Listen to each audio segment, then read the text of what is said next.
चला दिया। कल अपन किसके आक्रमणों की बात कर रहे थे? गजनवी के आक्रमणों की बात कर रहे थे।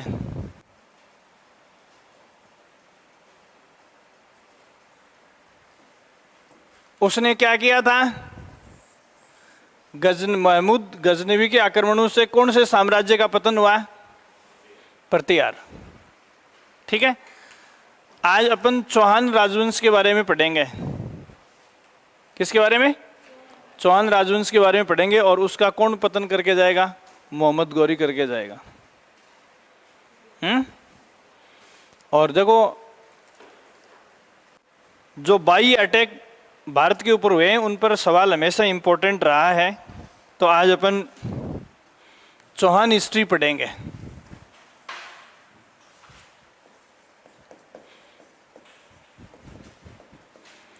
राजस्थान का राजपूत इतिहास अपन पढ़ रहे हैं। इसमें अपन किसकी बात कर चुके हैं? गुर्जर प्रतिहारों की। और आज अपन किसकी बात करेंगे? चौहान राजवंश की बात करेंगे,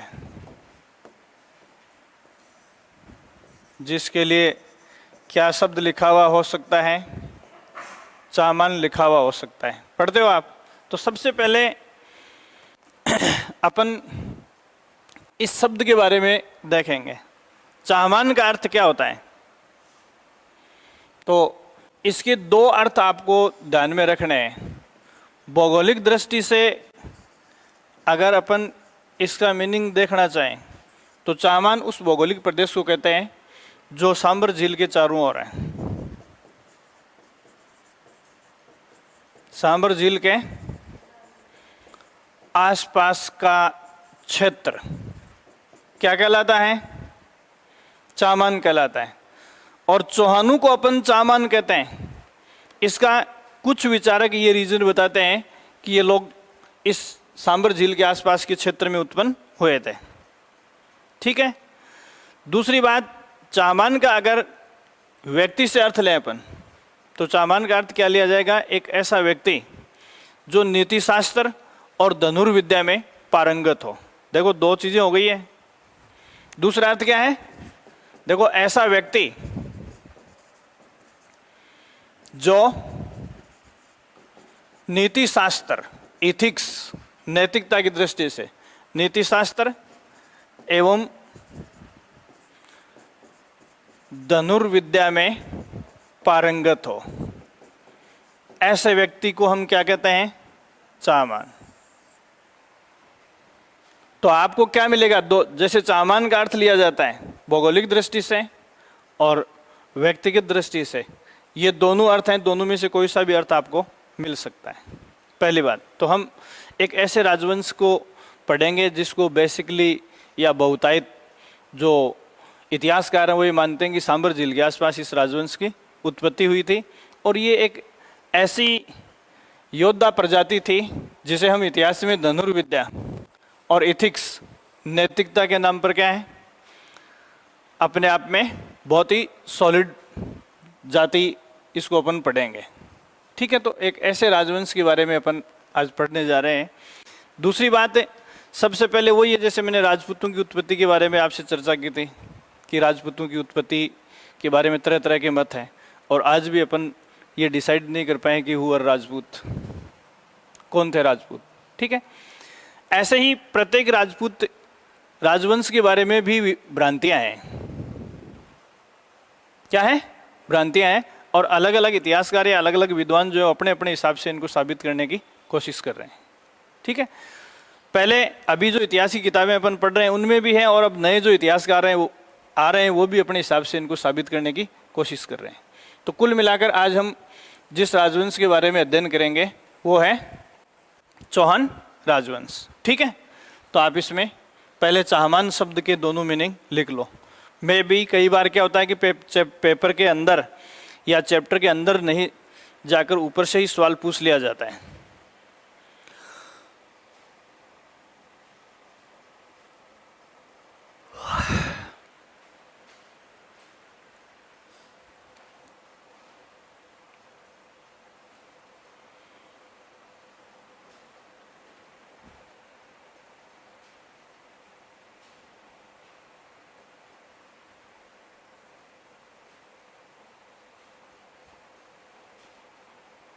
ठीक है, नोट कर लिया तो अपन दूसरी बात इसमें देखेंगे, हटा दूंगा। अब इनकी उत्पत्ति के ऊपर मत देखेंगे, उत्पत्ति पर मत। देखो जहां कहीं भी अपने को अलग अलग मत पढ़ने की आवश्यकता पड़ती है, इसका मतलब हम अभी डिसाइड नहीं कर पाए इस चीज को। तो जैसे मैंने दो चीजें आपको बताई, पहले कि चंद्रवंशी कौन है, सूर्यवंशी कौन है, ये चीज मैं आपको बता चुका, और अग्निवंशी कौन है इनका मैं आपको बता चुका। इसके अलावा इनको विदेशी या गोवत्सीय ब्राह्मण ऐसे मत भी आते हैं इसमें, विदेशी गोवत्स ब्राह्मण,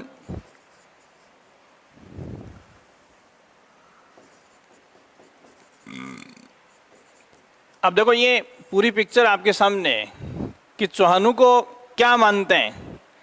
तो ये 4-5 टाइप के मत जो है वो हमारे सामने आएंगे। कुछ विचारक ऐसे हैं जो इनको चंद्रवंशी मानते हैं, कुछ सूर्यवंशी मानते हैं, कुछ अग्निवंशी मानते हैं, कुछ विदेशी मानते हैं, कुछ इनको गोवत्स गोत्रीय ब्राह्मण मानते हैं। ठीक है, अब यहाँ अपने लिए इम्पोर्टेंट बात यही हो गई कि कौन क्या मानता है। फाइनली अपने पास कुछ नहीं है इनके बारे में आज भी अकाउंट की हुवर चौहान। तो पहला मत जो अपने सामने है चंद्रवंशी। चंद्रवंशी कौन मानता है चौहानों को?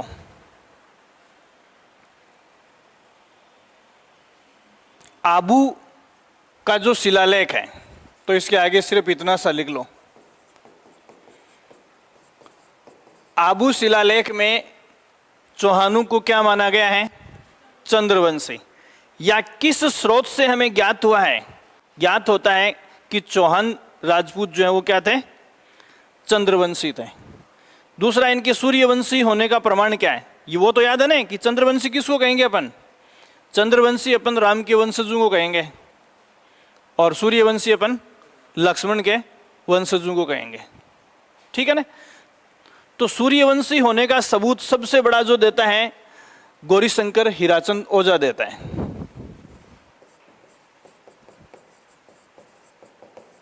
गौरीशंकर हीराचंद ओझा, ये सिरोही का बहुत बड़ा इतिहासकार हुआ है, गौरीशंकर हीराचंद ओझा। और इसकी बात का अगर समर्थन अपन देखें, इससे पहले जैसे अभी गौरीशंकर हीराचंद ओझा रेसेंट आधुनिक इतिहासकार है, और इसने जो प्रमाण जुटाए हैं उसके आधार पर इस इतिहासकार ने यह कहा है कि ये क्या थे? सूर्यवंशी थे, मतलब लक्ष्मण के वंशज थे। और इस बात का प्रमाण हमें और कहाँ मिलता है? तो देखो यहाँ इसका सपोर्ट कौन कर रहा है? इसका सपोर्ट करने वाला साहित्य अपने को कहाँ कहाँ मिलता है? तो इसमें देखो, पृथ्वीराज विजय किसकी पुस्तक है? जयानक की। पृथ्वीराज विजय किसकी है? साथ साथ आप नोट भी करते जाएं। पृथ्वीराज विजय किसकी पुस्तक है? जयानक की। ठीक है। दूसरा है हमीर महाकाव्य। दूसरा हमीर महाकाव्य, ये सब राइटर पूछे जाते हैं इनके। हमीर महाकाव्य का लेखक कौन है? नयन चंद्र सूरी। कौन है? नयन चंद्र सूरी। अपने आप में सारी रचनाएं इंपॉर्टेंट हैं, नयन चंद्र सूरी। तीसरा जो इसमें अपन देखते हैं वो है हमीर रासो। हमीर रासो के राइटर कौन है? ये मल्टीपल चॉइस में फेवरेट सवाल है सारे के सारे आरपीएससी के। हमीर रासो के राइटर हैं जोधराज। हमीर रासो के राइटर कौन है? जोधराज। और एक विसलदेव रासो, चौथा जो ग्रंथ है वो क्या है? विसलदेव रासो। ये नरपति नाले की है।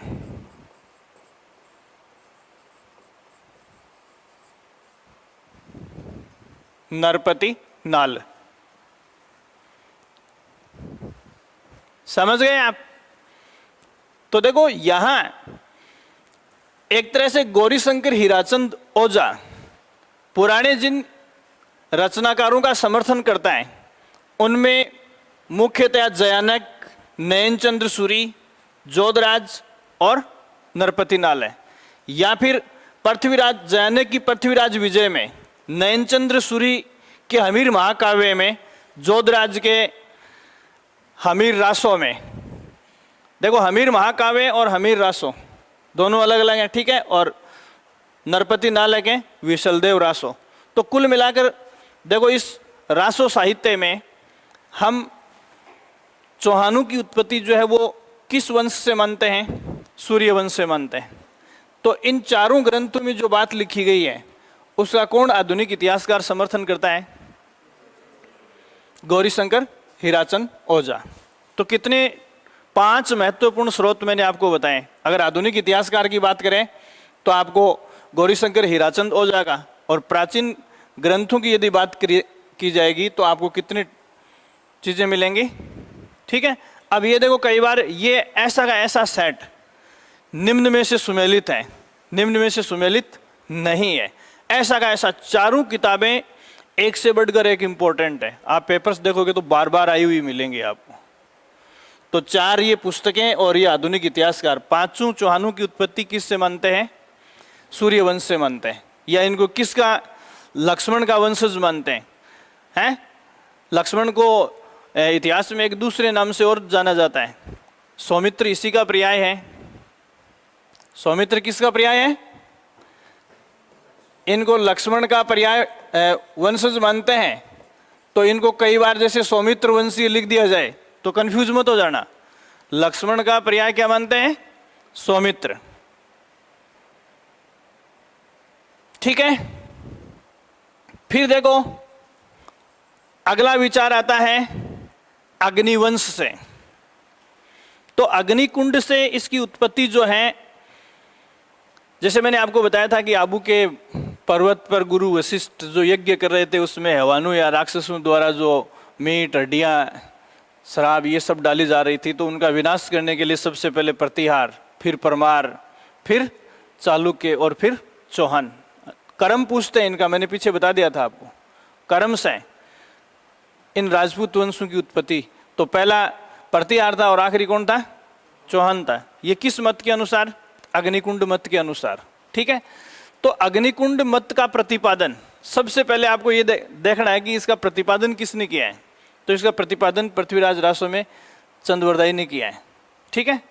चंद्रवरदाई ने जो अग्निमत दिया है राजपूतों की उत्पत्ति के संबंध में, तो देखना यहाँ भी ये दे देते हैं कि जैसे कई बार बहुत ही सिंपल बना देते हैं सवाल को कि चंद्रवरदाई का अग्निकुंड मत है राजपूतों की उत्पत्ति से संबंधित, चौहानों की उत्पत्ति से संबंधित, ठीक है, और फिर और कुछ दे दिया। तो किसकी उत्पत्ति से संबंधित है? राजपूतों की, क्योंकि एक नहीं 4 राजवंशों की उत्पत्ति की बात की। तो एक माइनर सी चीज आपसे मिस्टेक करवा देती है, आपको बता दूं। वो चारों राजवंशों की उत्पत्ति किससे बताता है? अग्निकुंड से बताता है।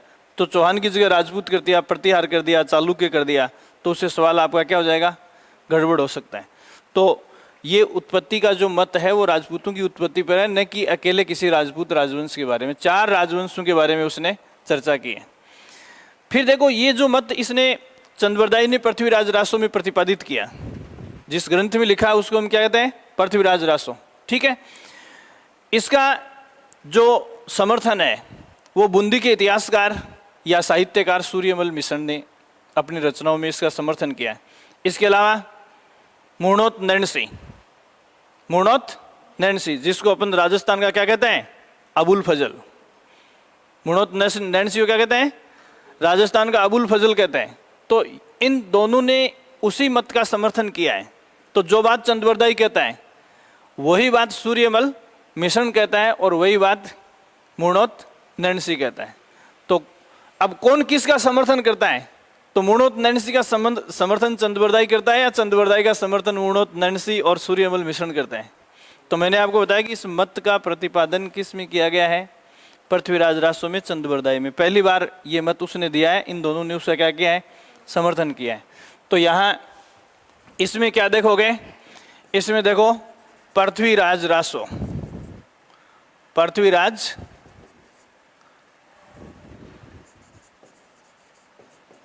पृथ्वीराज रासो किसका है? चंद्रवरदाई का है। ठीक है, और प्लस इसका समर्थन कौन करता है? इसका समर्थन करता है सूर्यमल मिशन, सूर्यमल मिशन। ये तीसरा सा आएगा, कई जगह मिश्रण भी लिखा होता है, सूर्यमल मिशन और मूर्णोत नैन्सी, मूर्णोत नैन्सी। अब देखो समझ लिया तो बहुत आसान है, नहीं तो ऐसा सवाल बहुत टिपिकल हो जाता है। जैसे अभी इसके नीचे आप एक सवाल लिखेंगे, देखो निम्न में से कौन है जो, निम्न में से कौन है जो चौहानों की उत्पत्ति, निम्न में से कौन है जो चौहानों की उत्पत्ति अग्निकुंड से मानता है? कौन है जो चौहानों की उत्पत्ति अग्निकुंड से मानता है? कोमा सही युग्म का चुनाव कीजिए, कोमा सही युग्म का चुनाव कीजिए, सही युग्म का चुनाव कीजिए। पहले आप 4 बातें लिखोगे या 5 लिख लो, 1 2 3 4 और 5 नंबरिंग देके, अभी ऑप्शन नहीं है, ये सवाल का पार्ट है। पहले में लिखो आप इसमें नयन चंद्र सूरी, पहले में क्या लिखा? नयन चंद्र सूरी। दूसरे में लिखो चंद्रवरदाई, दूसरे में चंद्रवरदाई। तीसरे में मूर्णोत नैन्सी, मूर्णोत नैन्सी। चौथे में सूर्यमल मिशन, चौथे में सूर्यमल मिशन। और 5वें में आप लिखोगे जयानक, जयानक। ठीक है, अब इसमें पहले ऑप्शन में लिखो 1 2 व 3, सामने नहीं नीचे। प्रियंका ये तो प्रश्न का पार्ट है, बोल दिया, विद्वान मत हो ज्यादा। कोमा लगा देना, 1 2 3। दूसरे में लिखो 2 3 4। ठीक है, तीसरे में लिखो 2 3 4। एक लिखा नहीं इसमें, तो आगे लिखा रहा हूं ना, 5 है ना, तो एक 5 और लिखो इसमें आगे। दूसरे में 1 कितना 2 लिखा क्या? दूसरे ऑप्शन में 2 3 4 और 5, 4 और 5। ठीक है, तीसरे में लिखो 2 3 व 4, 2 3 व 4। तीसरे ऑप्शन में 2 3 4। और चौथे में लिखो 1 2 3 व 4, 1 2 3 व 4। अब इसका उत्तर तू ही बता दे, कर दे फैसला।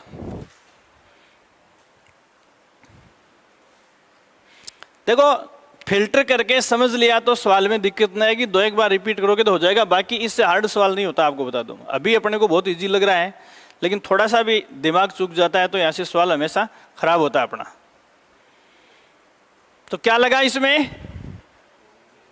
कितने नंबर ऑप्शन सही हैं? अरे कौन कौन सा सही है? सी। देखो 2 3 4 आपको अग्निकुंड वाले उठाने हैं, तो चंद्रवरदाई, सूर्यमल मिशन और मूर्णोत नैन्सी, ये इनकी उत्पत्ति किससे मानते हैं? अग्निकुंड से। बाकी मैंने क्या लिखाया है? जयानक लिखाया है और नयनचंद्र सूर्य लिखा है। ये क्या मानते हैं? इनको सूर्यवंशी मानते हैं।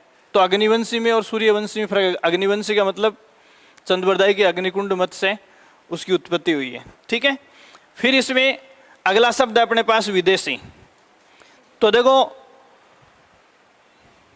जैसे मैंने आपको बताया था कि कर्नल टॉड और विलियम क्रुक्स, ये दोनों इनको मध्य एशिया से आई हुई प्रजातियां मानते हैं, जैसे शक, हूण, कुषाण, ऐसे बताया था ना मैंने आपको, है यूची। तो ये विदेशी होने का मत कौन देता है? तो इसमें लिखो कर्नल टॉड, कर्नल टॉड एवं विलियम क्रुक्स, कर्नल टॉड एवं विलियम क्रुक्स। कर्नल टॉड और विलियम क्रुक्स, ये दोनों इनको क्या मानते हैं? विदेशी मानते हैं। देखो, विदेशी मानने वाले ये तीनों नहीं मान सकते। ये तीनों मत कैसे हैं? स्वदेशी है, ये ध्यान रखना, ठीक है। इसके बाद में गोवत्सीय ब्राह्मण कौन मानता है इनको, या गोवत्स गोत्रीय ब्राह्मण कौन मानता है?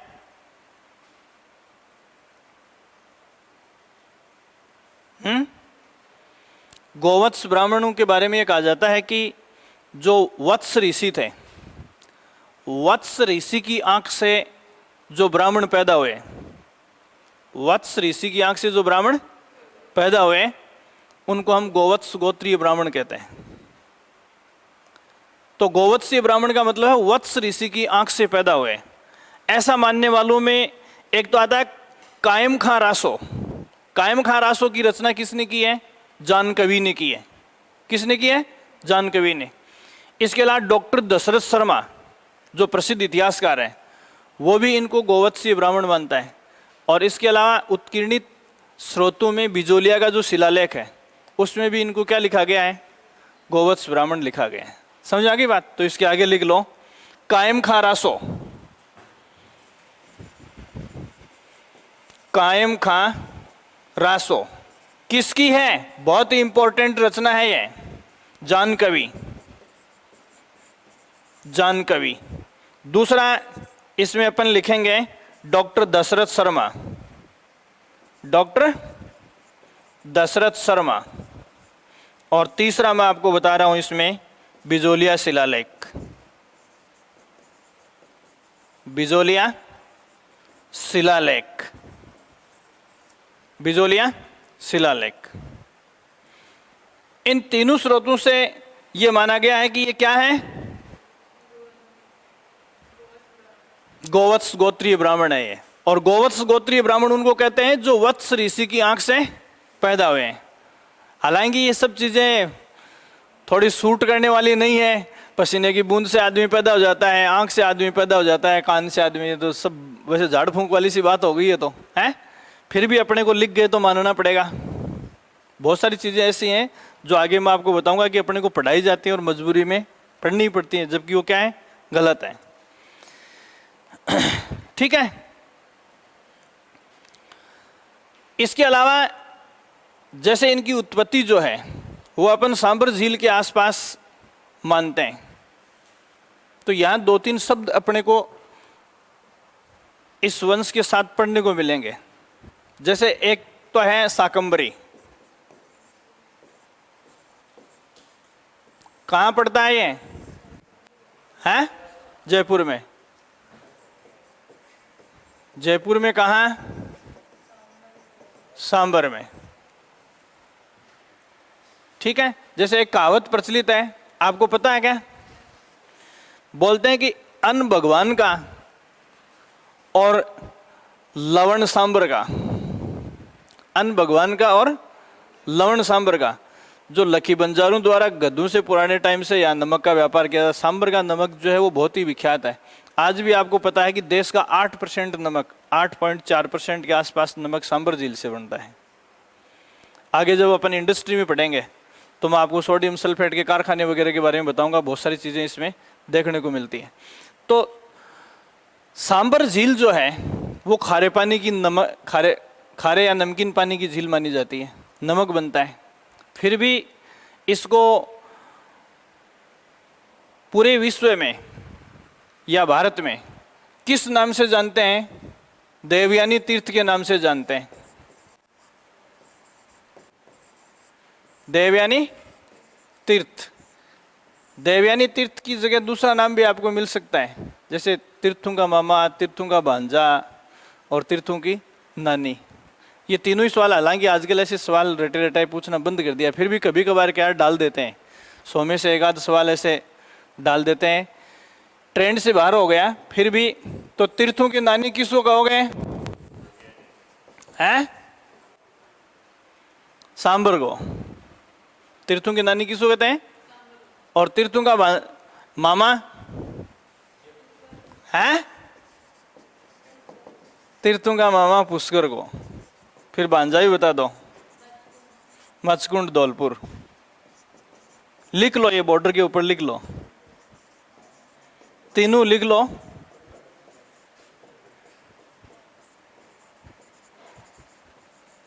मचकुंड ये धौलपुर में पड़ता है, बाकी तो आप जानते ही होगे। मचकुंड कहाँ पड़ता है? धौलपुर में। नानी मामा भांजा है, क्या हुआ?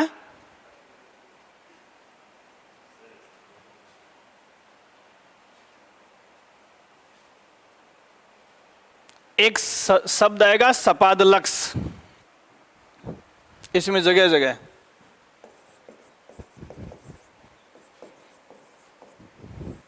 इस सपादलक्स का मीनिंग जो है वो अपन लेते हैं 1.25 लाख गांवों के समूह से।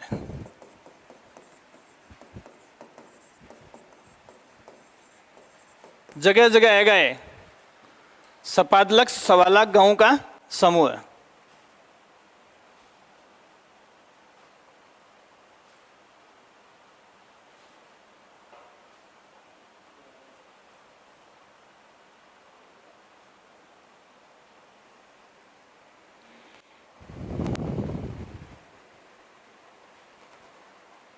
अब आता है अगला सवाल। जैसे उत्पत्ति के बारे में पहला सवाल आता है कि इनकी उत्पत्ति किससे मानी जाती है, ठीक है, तो हम नहीं जानते, हम आज भी नहीं जानते, इसलिए सीधा नहीं पूछ सकते कि चौहानों की उत्पत्ति किस वंश से हुई। सीधा कोई सवाल नहीं बनता। कंफ्यूज की स्थिति में तो वो मल्टीपल मैचिंग में क्यों पूछते हैं। दूसरा सवाल जो है वो है चौहानों की उत्पत्ति का स्थान। उत्पत्ति का स्थान कहां है, मैं तो नहीं जानता। इसका मतलब क्या है? अलग अलग मत हैं, और जहां अलग अलग मत होते हैं तो वहां वही बात इंपॉर्टेंट हो जाती है कि किसने किसे माना। लेकिन ये जरूर है कि अब तक जितने सबूत अपने को मिले हैं, सीकर से लेकर अजमेर के बीच में कहीं से भी इनकी उत्पत्ति हो सकती है, ठीक है। तो देखो, मूल स्थान, उत्पत्ति का मतलब क्या है? मूल स्थान, कहां से इनकी शुरुआत हुई है। तो इस संबंध में आपको क्या क्या मत मिलेगा? देखो, आपको एक मत मिलेगा सांभर झील के आसपास, एक मत मिलेगा अजमेर के पुष्कर के आसपास, एक मत मिलेगा आपको सीकर का। अपना जो हर्ष पर्वत जो है वो काफी प्रतिष्ठित केंद्र रहा है। किसका? चौहान राजनीति का बहुत ही प्रतिष्ठित केंद्र रहा है। तो इसमें सबसे पहले आप देखेंगे हैं, रणथंभौर में माइग्रेट हुए थे। मूल स्थान अलग चीज, मूल स्थान का मतलब वो पैदा कहाँ से हुए थे। जैसे सबसे पहले अपन इनकी राजधानी अहिछत्रपुर पढ़ते हैं। चौहानों की पहली राजधानी जो है वो अपन कहाँ पढ़ते हैं? अहिछत्रपुर। तो राजधानी जब बनाई थी तो उस समय वो पैदा कहाँ हुए थे। बाकी रणथंभौर नहीं, आगे बूंदी की आड़ाऊ तक लेके जाऊंगा मैं, ठीक है। ये सिचुएशन कैसी थी? जैसे यहाँ कोई खानदान है और एक बेटे को मारवाड़ में बसा दिया, तो वंश तो वही है ना। तो रणथंभौर वगैरह की बात अभी अपन ये कह रहे हैं कि इनकी शुरुआत कहाँ से हुई थी। स्थान और मूल स्थान, मूल स्थान का मतलब है उनका ओरिजिन कहाँ से हुआ था। तो इसमें सबसे पहले हर्षनाथ शिलालेख लिखो आप। हर्षनाथ शिलालेख, ये 973 ईस्वी का है। हर्षनाथ शिलालेख।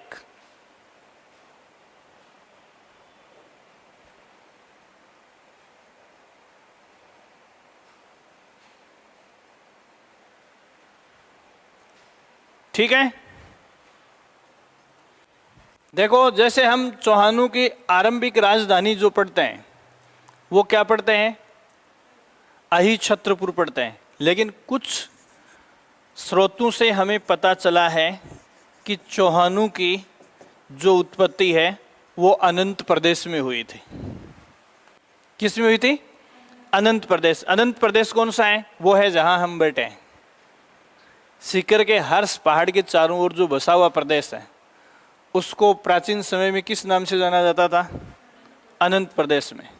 तो इनकी उत्पत्ति सीकर के हर्ष पर्वत के आसपास, लिख लो, सीकर के हर्ष पर्वत के आसपास, सीकर के हर्ष पर्वत के आसपास।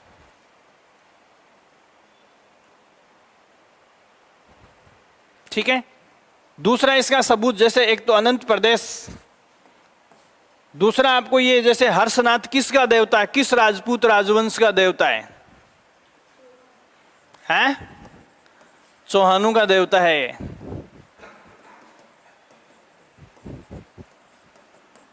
हर्षनाथ किसका देवता है? हैं? हर्षनाथ में किसका मंदिर है?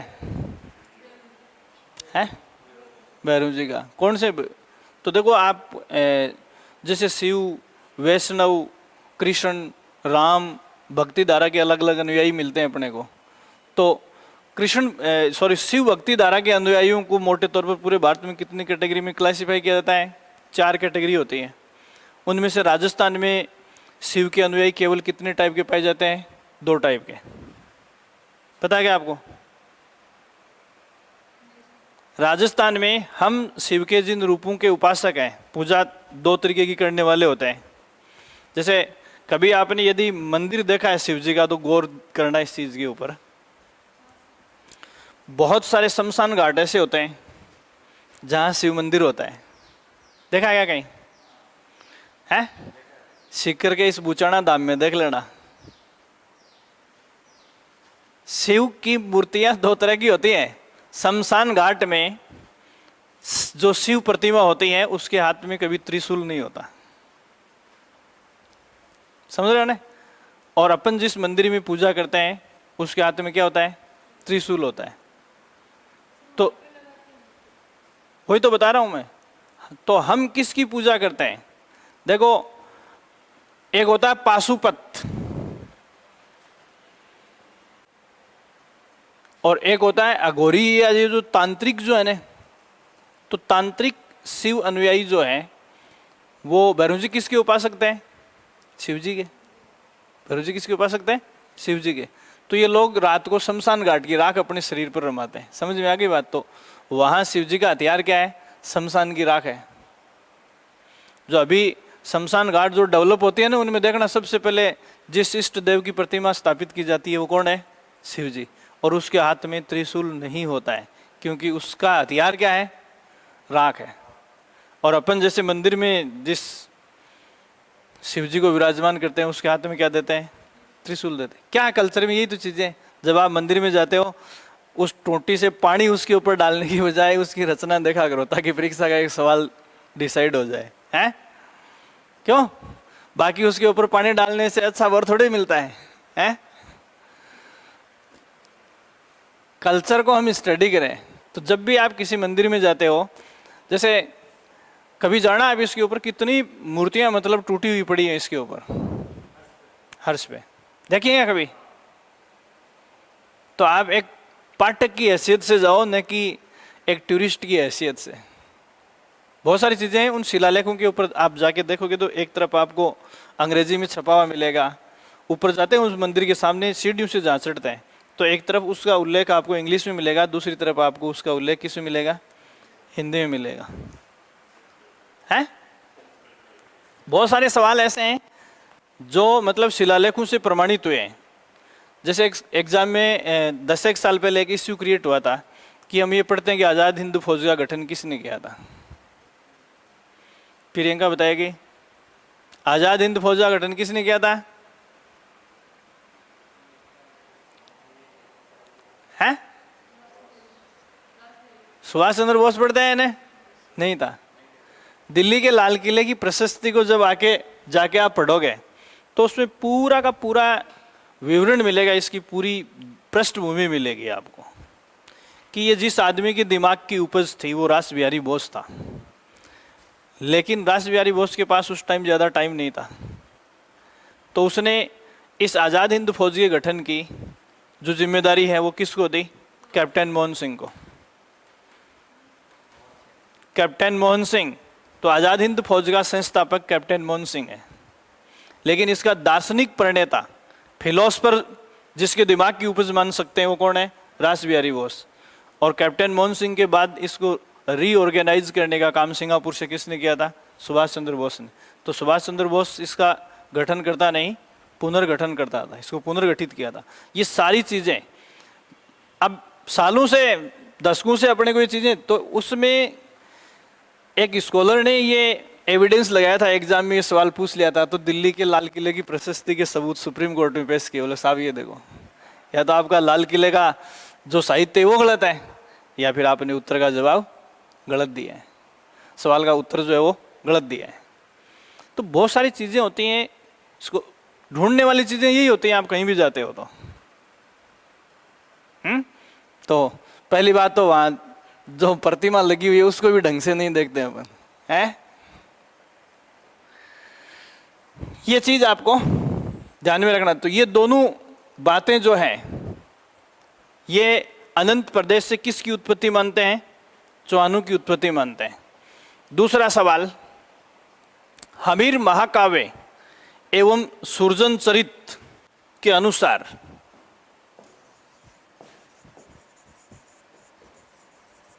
हमीर महाकाव्य कौन? नैनचंद सूरी। नैनचंद्र सूरी के अनुसार हमीर महाकाव्य या नैनचंद्र सूरी, और इसके अलावा एक सुरजन चरित,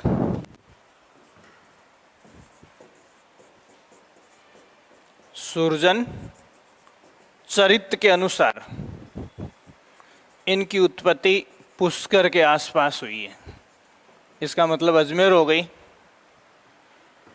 इन दोनों रचनाओं में जो लिखा हुआ है उसके अकॉर्डिंग इनकी उत्पत्ति कहाँ मानते हैं? पुष्कर झील के आसपास मानते हैं।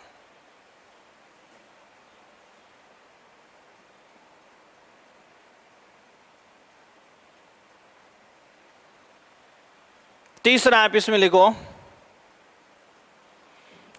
कुछ ऐतिहासिक स्रोत इनकी उत्पत्ति जयपुर की सांबर झील के आसपास भी मानते हैं।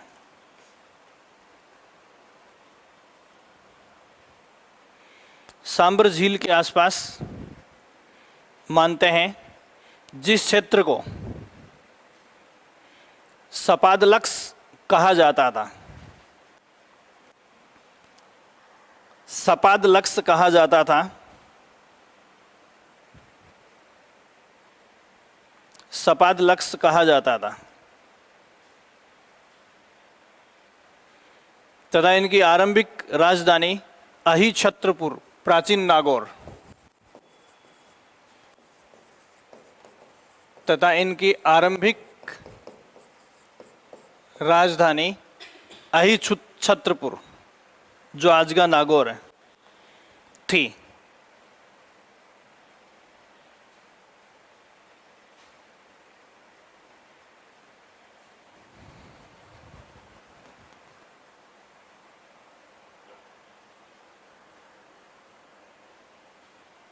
निष्कर्ष क्या निकलता है इससे, ये बताओ आप। देखो, तीन जगह, सपादलक्स क्षेत्र सांबर के आसपास का, पुष्कर अजमेर के आसपास का, और हर्षनाथ सीकर के आसपास का। लेकिन कुल मिलाकर हम ये कह सकते हैं कि जितने ऐतिहासिक सोर्सेज अपने को मिले हैं, तो आरंभ में जब चौहानों का राज्य था, सीधी सी बात है, वो खेत है, एक ही कूट पर 18 घर हो उसका, खेत बैठा तक हो उसका, घर बैठीन हो उसका, खेत बैठा तक हो उसका। तो सीकर से लेकर अजमेर के बीच में निश्चित तौर पर इनकी उत्पत्ति हुई थी। तो इसमें देखो, निष्कर्ष के तौर पर यह कहा जा सकता है कि, निष्कर्ष के तौर पर यह कहा जा सकता है कि चौहानों की उत्पत्ति, निष्कर्ष के तौर पर यह कहा जा सकता है कि चौहानों की उत्पत्ति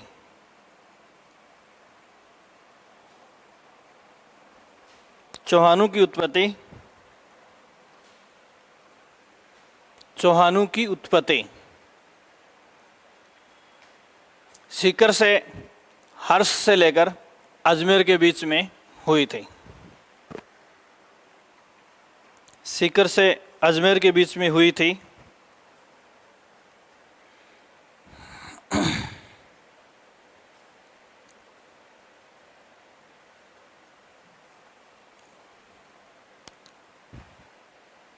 तथा यही इनका आरंभिक राज्य था।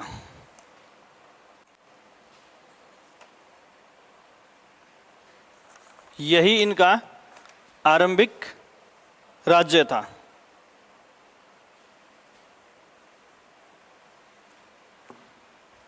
एक वो कई बार जैसे कल्चर में अपन देखेंगे, हर्षनाथ में जो शिव मंदिर है उसकी खास विशेषता है, पूरे राजस्थान में जितनी शिव मंदिर हैं उनमें लिंगोद्भव प्रतिमा जो है शिव जी की, वो केवल और केवल किस पर है? हर्ष पहाड़ पर है। बॉर्डर के ऊपर लिख लो आप इसमें।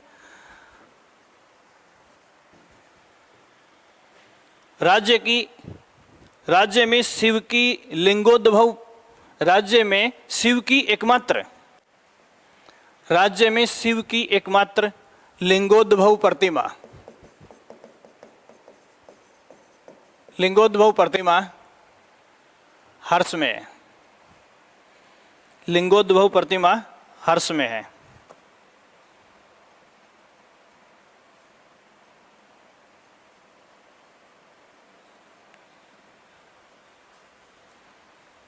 ठीक है, अब आते हैं अपन पहले थोड़ा सा इनकी वंशावली के बारे में मैं आपको बताता हूं। तो चौहानों की जो आरंभिक वंशावली है वो भी प्रतिहारों की तरह क्या है? स्पष्ट नहीं है। फिर भी अपने को जितने प्रमाण मिले हैं उन प्रमाणों को अगर एक साथ इकट्ठा करें तो हम जोड़ तोड़ करके एक चैन बनाते हैं। हो सकता है कि जितने प्रमाण मिले हैं उनमें से कोई शासक या वंश वृक्ष में कोई गायब भी हो जाए, लेकिन जिनको हमने जोड़ तोड़ करके इकट्ठा किया है उसके हिसाब से हम इनको पढ़ने की कोशिश करते हैं। ठीक है। दूसरी बात, जैसे राजशेखर का जो प्रबंध कोश है,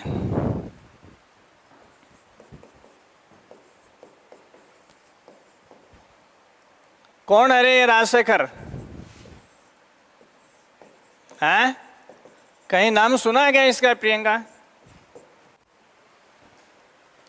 राजशेखर का प्रबंध कोश, ये जो रचना है, कौन था राजशेखर? अरे पूरी रात रामायण देखी, पूरी रात ने एक मरे और बोई सुबह उठ भाग गयो हैं। कल की क्लास का टॉप मोस्ट सवाल बताया था आपको। कल की क्लास में मैंने आपको ये एक ही सवाल बताया था कि कम से कम इसको आप याद रखना, पूरी क्लास भूल जाओ तो।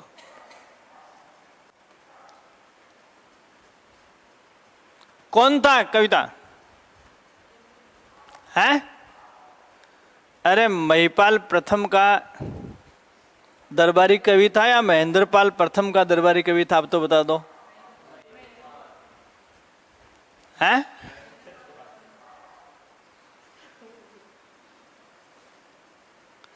उसके इस ग्रंथ को पढ़ें। देखो, अब उसकी बात अपन कहां कर रहे थे? गुर्जर प्रतिहारों में। और गुर्जर प्रतिहारों की बात अपन 8वीं शताब्दी में कर रहे थे, जबकि चौहानों की हिस्ट्री उनसे पुरानी है। चौहानों की हिस्ट्री उनसे पुरानी है। समझ में आ गई बात? जैसे हम हरिश्चंद्र से कल बात कर रहे थे, उनका आदि पुरुष किसको मानते हैं? हरिश्चंद्र को। हरिश्चंद्र और भद्रा की संतान हम गुर्जर प्रतिहारों को मानते हैं, उनका वंशज मानते हैं। ये 8वीं शताब्दी की बात थी और यहां अपन 551 ईस्वी से ही इनके प्रमाण अपने को मिल रहे हैं। इसका मतलब 200-250 साल पुराने हैं ये। इसलिए उनको पुराने इतिहास के बारे में प्रबंध कोश में कुछ लिखने का मौका मिल गया। तो वो साफ साफ लिखता है प्रबंध कोश में कि इनकी उत्पत्ति जो है वो सपाद लक्ष्य के आसपास हुई थी। राजशेखर ने अपने प्रबंध कोश में साफ साफ लिखा। और इनका आदि पुरुष जो है, ये चौहानों का जो संस्थापक है, वो वासुदेव चौहान को बताया। देखो एक चीज और बन जाएगी, जैसे कल मैं आपको बता रहा था कि हर राजवंश में आपको कहीं ना कहीं पितृहंता मिलेगा, तो लास्ट में सबको एक जगह करना है, वो मल्टीपल मैचिंग में हो जाएगा। ऐसे ही सारे राजपूत राजवंशों के मूल पुरुष हैं जिनसे उनकी उत्पत्ति मानी जाती है, तो उन सबको क्या है, एक जगह करना। जैसे कल की क्लास में अपन ने देखा हरिश्चंद्र की बात कर रहे थे, आज अपन किसकी बात कर रहे हैं, वासुदेव की बात कर रहे हैं। अगले चैप्टर में अपन गोहिलों की बात करेंगे, तो किसकी बात करेंगे, गौदत्त की बात करेंगे। समझ रहे हो आप? तो इतने ही चार हैं, तो चार ही ऑप्शन होते हैं। तो इनका एक सवाल जब आप बना लोगे और सामने साल लिख लोगे, तो कौन से राजवंश की हिस्ट्री आपको कहाँ से पढ़नी है, सवाल तो तीन ही तो बनाने हैं आपको। ठीक है, तो यहाँ इस पुस्तक में जो बात लिखी गई है वो जैसे सपादलक्स है, सांबर है, जांगल प्रदेश है, इन तीनों को एक ही क्षेत्र के लिए यूज किया जाता है। ठीक है, तो राजशेखर के प्रबंध कोश में और एक बिजोलिया का शिलालेख, ध्यान देना, देखो बात समझने वाली है, रटने वाली नहीं है। बिजोलिया का शिलालेख जो है, अपन चौहान राजपूत हिस्ट्री में सबसे बड़ा योद्धा पृथ्वीराज तृतीय को पढ़ेंगे। देखो पृथ्वीराज चौहान 3 हुए हैं, तो इतिहास में जो पॉपुलर है उससे पहले भी 2 पृथ्वीराज चौहान आकर चले गए थे, जिसको हम इतिहास में राय पिथौरा या पृथ्वीराज तृतीय के नाम से पढ़ते हैं, वो इसका सबसे बड़ा योद्धा माना जाता है। ठीक है, यहां अभी मैं आपको बता रहा हूं कि बिजोलिया का शिलालेख जो है वो 1170 ईस्वी में उत्कीर्णित है। चौहानों की बात अपन कब से कर रहे हैं, 551 ईस्वी से कर रहे हैं। तो बिजोलिया का शिलालेख जो है वो सोमेश्वर द्वारा तैयार करवाया गया था, और सोमेश्वर पृथ्वीराज चौहान तृतीय के पिता थे।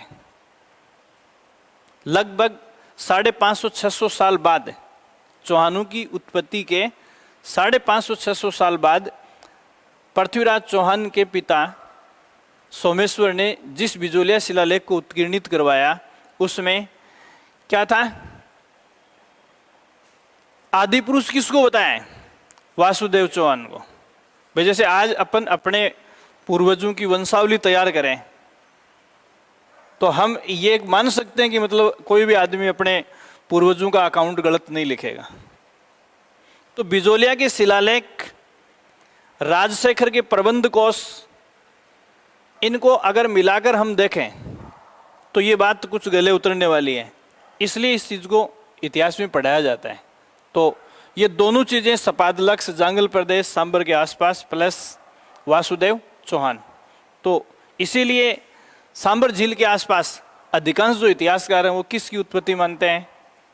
अब मान लो कि आपसे ये पूछा जाए कि चौहानों की उत्पत्ति कहाँ हुई, तो हम लोकतंत्र में जी रहे हैं, आपको किसके साथ जाना है, बहुमत के साथ।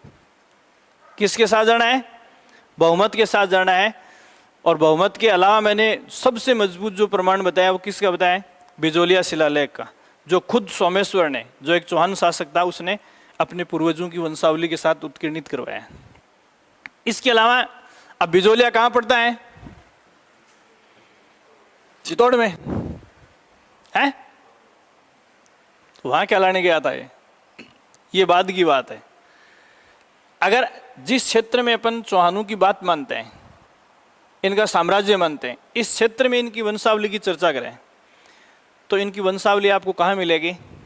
कभी जीर्ण माता मंदिर में गए हो गया है, चौहानों की वंशावली मिलेगी वहां आपको, चौहान शासकों की वंशावली मिलेगी आपको।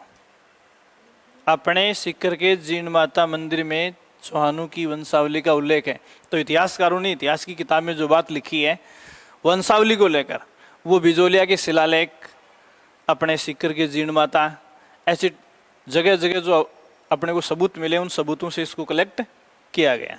ठीक है, अब यहाँ होती नहीं 2 गाइड कलेक्शन में। ठीक है, तो आप इसमें पहले मैं कुछ चीज़ें आपको बता रहा हूँ। इस वंशावली में आप छोटे छोटे जो शब्द हैं वो लिखेंगे। सबसे पहले आप लिखेंगे वासुदेव। और ऐसे तीर का निशान करते हुए छाप लो। सब पढ़ने नहीं है ये। वासुदेव, उसके बाद में लिखोगे आप पूर्ण तल। वासुदेव के बाद क्या लिखोगे? पूर्ण तल। पूर्ण तल के बाद आप लिखोगे जयराज। जयराज। उसके बाद आप लिखोगे विग्रहराज प्रथम। विग्रहराज प्रथम। उसके बाद लिखोगे चंद्रराज।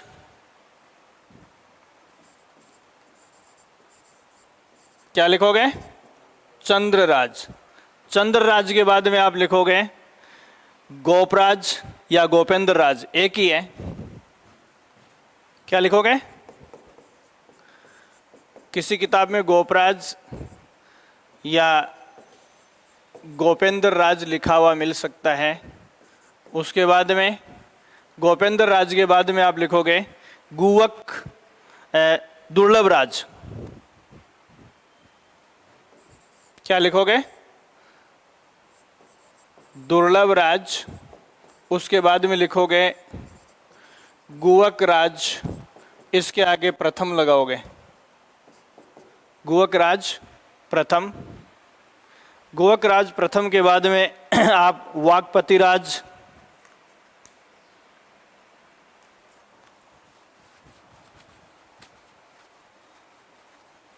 वाक्पति राज।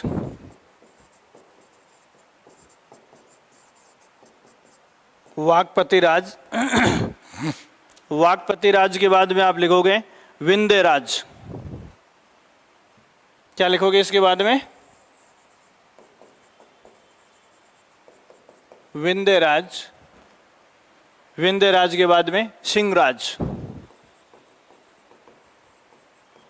क्या लिखोगे? सिंहराज।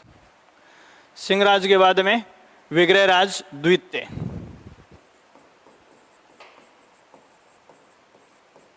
विग्रहराज सेकंड।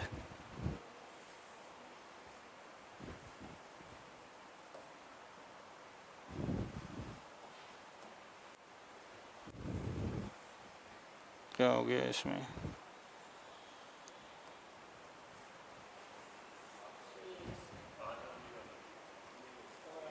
ये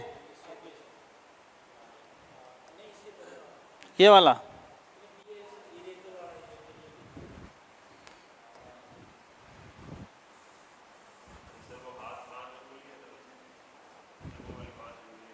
ये वाले 5 अंगुलियां, बस यही तो गड़बड़ है इसमें। हैं? खराब हो गया? तू चिंता मत कर, तेरे दहेज में यही मांगूंगा मैं लड़की वालों से, भाई पैनल चाहिए मैं तो। हैं? टीवी की जगह। हैं? चला जाएगा, अगली स्लाइड में चला जाएगा। ठीक है, क्या लिखा? विग्रहराज सेकंड। उसके बाद में गोविंद राज तृतीय।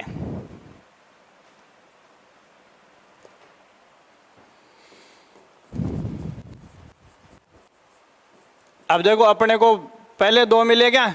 गोविंद राज। गोविंद राज तृतीय। उसके बाद में मिलेगा आपको विग्रहराज प्रथम या तृतीय।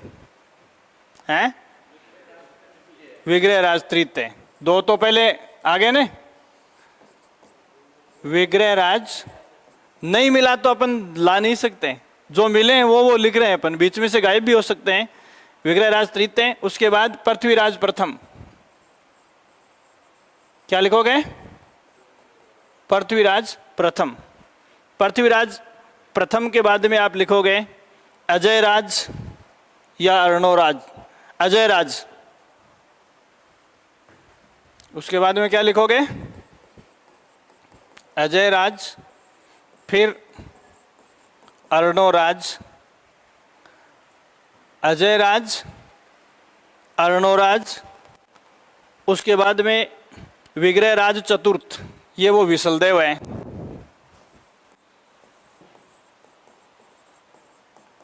विग्रहराज चतुर्थ, जिसको अपन किस नाम से पढ़ते हैं? बिसलदेव के नाम से पढ़ते हैं, बिसलदेव। फिर आप लिखोगे अपर रांगे, अपर रांगे,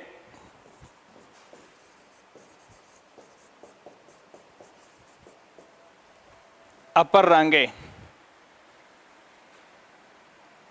फिर लिखो आप इसमें पृथ्वीराज द्वितीय, पृथ्वीराज द्वितीय। फिर आप इसमें लिखोगे सोमेश्वर। कौन था ये? अभी जिसकी अपन चर्चा कर रहे थे, सोमेश्वर। और सोमेश्वर के बाद इसकी संतान पृथ्वीराज तृतीय, जिसको अपन पृथ्वीराज चौहान के नाम से विख्यात हुआ है, राय पिथौरा की उपाधि से। और इसके साथ ही क्या हो गया था? समापन हो गया था। मोहम्मद गौरी ने तराइन के युद्ध में इस वंश का क्या कर दिया था? खात्मा कर दिया था। अब देखो, ये वंशावली है, रटने की जरूरत नहीं है, रटने की जरूरत नहीं है। एक आइडिया अपने को रहना चाहिए। और अपने को देखो, चौहानों की हिस्ट्री जो पढ़नी है वो अजमेर से पढ़नी है। और अजमेर को किसने बसाया था? अजय राज ने। तो क्लियर हो गई ना। लेकिन ये 551 से इनके सबूत मिल रहे हैं, तो कुछ चीजें अपने से इनके बारे में पूछ सकते हैं, कुछ चीजें इनसे पूछ सकते हैं। तो क्या क्या चीज पूछ सकते हैं वो मैं आपको बता रहा हूं। सबके बारे में पढ़ने की जरूरत नहीं है। अजमेर के चौहानों की हिस्ट्री शुरू करने से पहले 5-10 सवाल जो पूछते हैं उनकी अपन चर्चा करेंगे। तो सबसे पहले आप इसमें लिखें वासुदेव। पहला सवाल आप क्या लिखोगे? वासुदेव, ठीक है। और इसके कोष्टक में आप लिखेंगे राजशेखर का प्रबंध कोश, राजशेखर का प्रबंध कोश।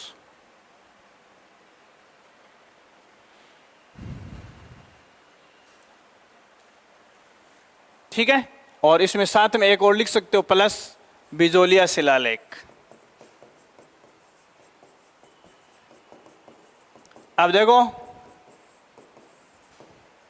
ये पैरेलल उधर प्रतिहारों के आश्रित दरबारी ने लिखी है, तो हम ये नहीं मान सकते कि वो किसी दबाव में लिख सकता है। और बिजोलिया का शिलालेख, तो जैसे अपन है तो बाप का नाम गलत नहीं बताएंगे, पूर्वजों का नाम गलत नहीं बताएंगे। ये दोनों चीजें मिलाकर जिस पक्ष में जाती है वो क्या है? तो इसमें पहला सवाल, चौहानों का आदि या मूल पुरुष, चौहानों का आदि पुरुष या मूल पुरुष।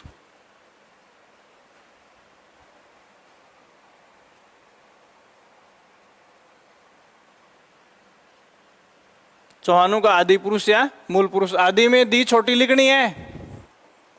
इस आदि में और इस आदि में फर्क होता है। क्या फर्क है? ये तीनों विदुषियां बताएंगे।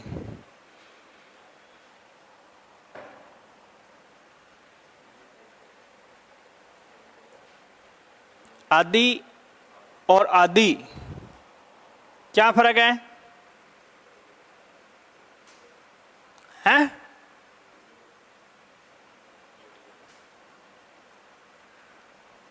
अरे इसका होता है आरंभ,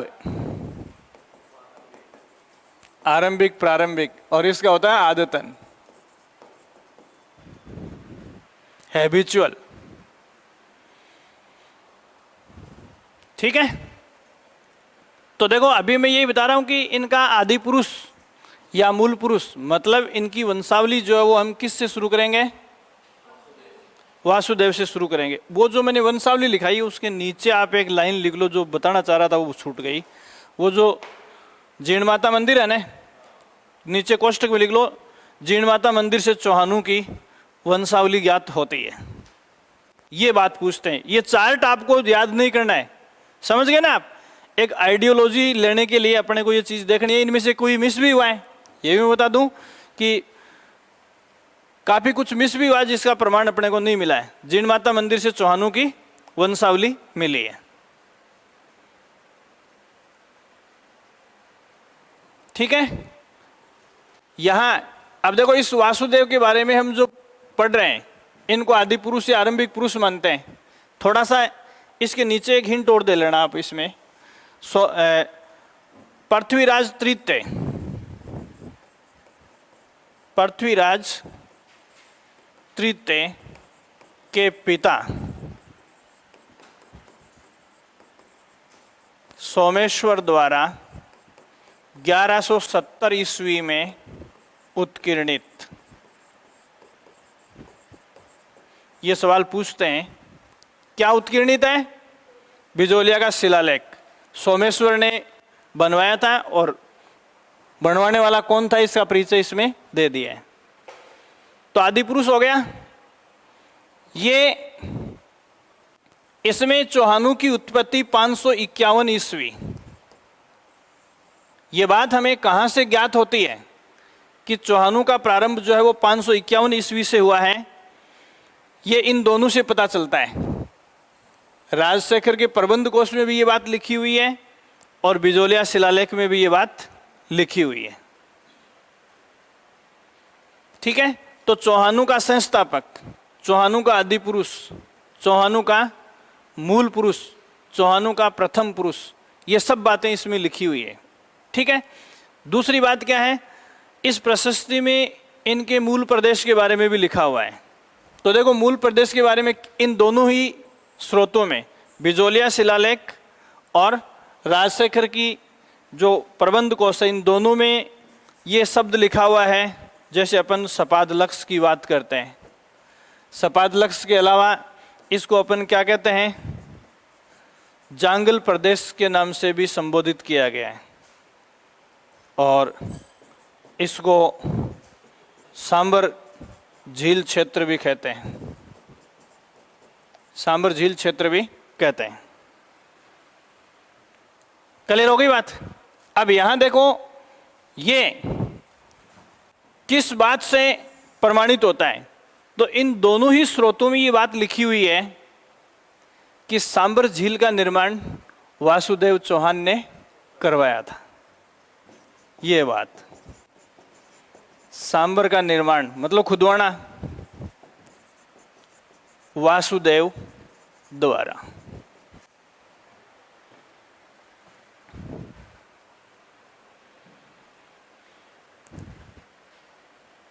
ठीक है,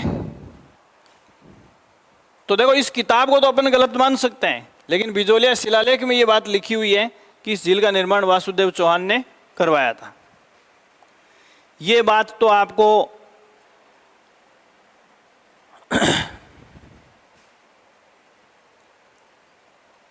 दोनों क्लियर हो गई। अगली बात देखो, मैं आपको बताना चाहता हूं गुवक प्रथम के बारे में। किसकी बात करेंगे? गुवक प्रथम के बारे में अपन चर्चा करेंगे। ठीक है, अब नागभट्ट की बात की है क्या अपन ने? कहीं कहां की थी? प्रतिहारों में। और वहां कितने नागभट्ट की चर्चा की है? 2 की। तो देखो गुवक प्रथम जो है वो प्रतिहारों का सामंत था, प्रतिहारों का सामंत था। इसका मतलब चौहानों से इसका सीधा कोई लेना देना नहीं था। और इसने, गुवक प्रथम ने हर्षनाथ मंदिर का निर्माण करवाया था। किसका निर्माण करवाया था? हर्षनाथ मंदिर का निर्माण करवाया था। अब देखो हर्षनाथ को देवता किसका मानते हैं? चौहानों का। निर्माता प्रतिहारों के सामंत थे। गुत्ती सुन रही। दूसरी बात, इसने ये मंदिर जो है, अब उधर देखो कुछ इतिहासकार, अब मैंने इसको गुवक प्रथम को किसकी वंशावली में बताया है? नागभट्ट। चौहानों की वंशावली में गुवक प्रथम लिखा है और इतिहासकार इसको क्या मानते हैं? नागभट्ट द्वितीय का सामंत भी मानते हैं। कुछ समझ में आया क्या? इसका मतलब वंशावली में गुवक प्रथम को हम चौहानों के साथ पढ़ते हैं, तो 100% ये चौहान ही था। क्या था? चौहान ही था। लेकिन ये किसके सामंत के रूप में काम कर रहा था? प्रतिहारों के सामंत के रूप में। अब प्रतिहारों का साम्राज्य जब पतित हुआ तो उदित होने वाला राजवंश कौन सा है? तो कुल मिलाकर इनकी वंशावली जो अभी चल रही है वो किस रूप में चल रही है? सामंतों के रूप में। किसके रूप में चल रही है? सामंतों के रूप में। तो यहाँ कंफ्यूज नहीं होना चाहिए कि नागवट द्वितीय का सामंत पढ़ा रहे हैं, इसका मतलब ये नहीं है कि ये प्रतिहार हो गया। था क्या? चौहान ही था। तो इसमें दो बातें लिखो। गुवक प्रथम नागभट्ट द्वितीय का सामंत था। नागभट्ट द्वितीय का सामंत था। नागभट्ट द्वितीय का सामंत था। और दूसरा इसमें आप लिखोगे हर्षनाथ मंदिर के निर्माता गुवक प्रथम थे।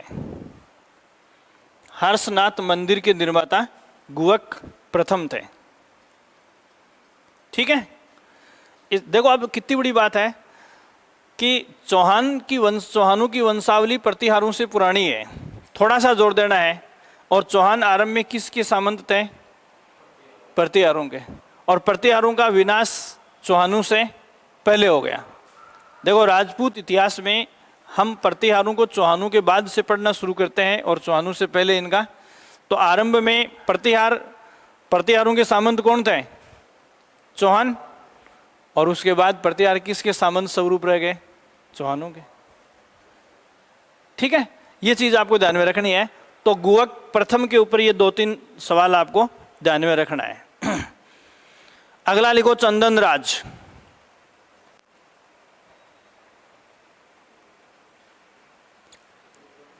गुवक प्रथम के बाद में क्या लिखा अपन ने? चंदन राज। देख लो, नहीं लिखा तो गुवक प्रथम के बाद में चंदन राज और अटका लो, कहीं बीच में जगह पड़ी होगी। नहीं है तो कोई फर्क नहीं पड़ता। इस वंशावली से आपसे यहां से कोई सवाल नहीं पूछेगा। आपसे विग्रह राज तृतीय के बाद में सवाल पूछना शुरू कर सकते हैं। सिस्टमेटिक हिस्ट्री अपने पास नहीं है। यहां इसमें चंदन राज द्वितीय की जो बात है, यहां देखो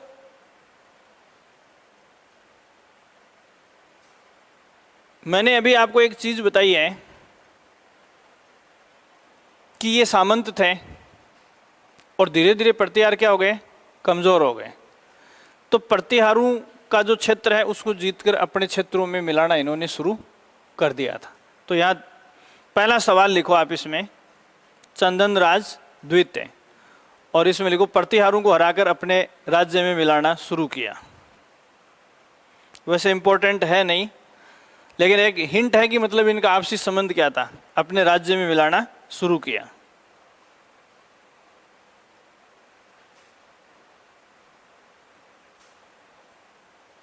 यहां तक कुछ नहीं है। इसके बाद में अपन वाकपति राज प्रथम, विंध्य राज, और उसके बाद क्या लिखा है? सिंह राज। ठीक है? तो देखो सिंह राज तक इनकी जो वंशावली मिलती है वो खाली प्रतिहारों के सामंतों के रूप में मिलती है। तो इस वंशावली में हमें जो सबूत मिले उससे ये पता चलता है कि इन्होंने जो क्षेत्र अपने कब्जे में शुरू किया था सामंत अवस्था में, उसके बाद सिंह राज जो है वो इनका पहला स्वतंत्र शासक था। चौहानों का प्रथम स्वतंत्र शासक कौन था? सिंह राज। तब तक ये क्या थे? सरदार मात्र थे उनके। तो इसमें लिखो सिंह राज चौहानों का प्रथम स्वतंत्र शासक था।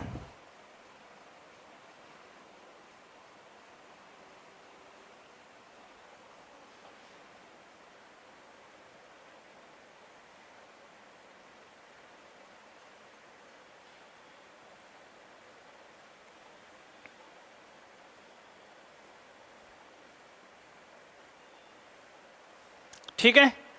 इसके बाद में अगला सवाल अपन लिखेंगे विग्रह राज द्वितीय पर। किस पर लिखेंगे?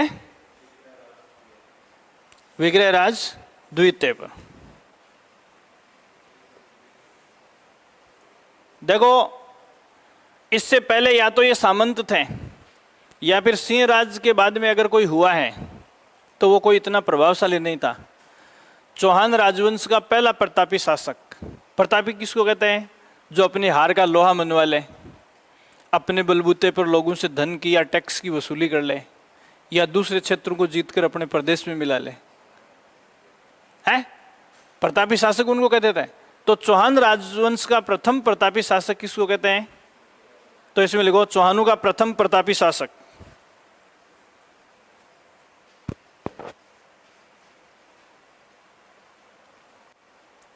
प्रथम प्रतापी शासक जिसकी जानकारी का एकमात्र स्रोत हर्षनाथ की प्रशस्ति है, जिसकी जानकारी का एकमात्र स्रोत हर्षनाथ की प्रशस्ति है। जितना लिटरेचर या शिलालेख मिले उनमें से केवल हर्षनाथ की प्रशस्ति में ही विग्रहराज सेकंड के बारे में आपको उल्लेख मिलेगा। क्या लिखा हुआ है इस प्रशस्ति में? इस प्रशस्ति में ये लिखा हुआ है कि आज का जो गुजरात है उसमें अनहिलवाड़ नामक प्रदेश होता था, और वहाँ किसका शासन था? चालुक्यों का शासन था। और इनके समकालिक जो चालुक्य शासक थे वो थे मूलराज प्रथम। तो मूलराज प्रथम को इसने हराकर उससे कर वसूल किया था, तो इसके प्रतापी होने की निशानी है। दूसरी बात, जैसे बड़ौच भी उधर ही पड़ता है, तो बड़ौच प्रदेश में जाकर उसने, जैसे आशापुरी माता किसकी कुलदेवी है? चौहानों की है। तो आशापुरी का मंदिर जो है वो किसने बनवाया था? विग्रहराज सेकंड ने। और कहाँ? बड़ौच में। इसका मतलब भले ही अपने को अकाउंट नहीं मिलता होगा, लेकिन दूसरे प्रदेश में जाकर उसको अपने कब्जे में लेना और वहाँ अपनी कुलदेवी का निर्माण करवाना मंदिर का, तो ये अपने आप में बड़ी उपलब्धि मानी जा सकती है। तो ये प्रत्यक्ष रूप से अपन जो निष्कर्ष निकालते हैं वो अपने को ये चीज़ें बता रही हैं। और इनके निर्माता कौन थे? ये अपने को किससे ज्ञात होता है? हर्ष के शिलालेख से ज्ञात होता है। तो आप इसमें दूसरा, अनहिलवाड़ के चालुक्य नरेश, अनहिलवाड़ के चालुक्य नरेश मूलराज प्रथम को हराकर कर वसूल किया।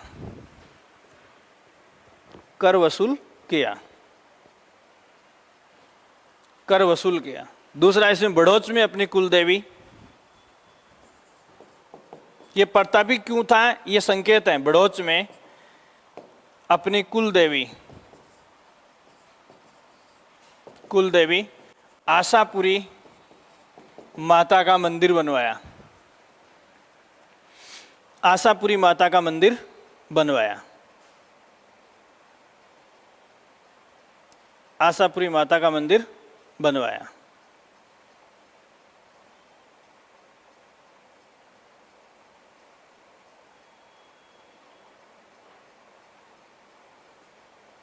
ठीक है।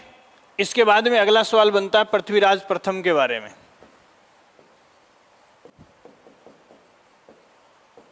पृथ्वीराज प्रथम।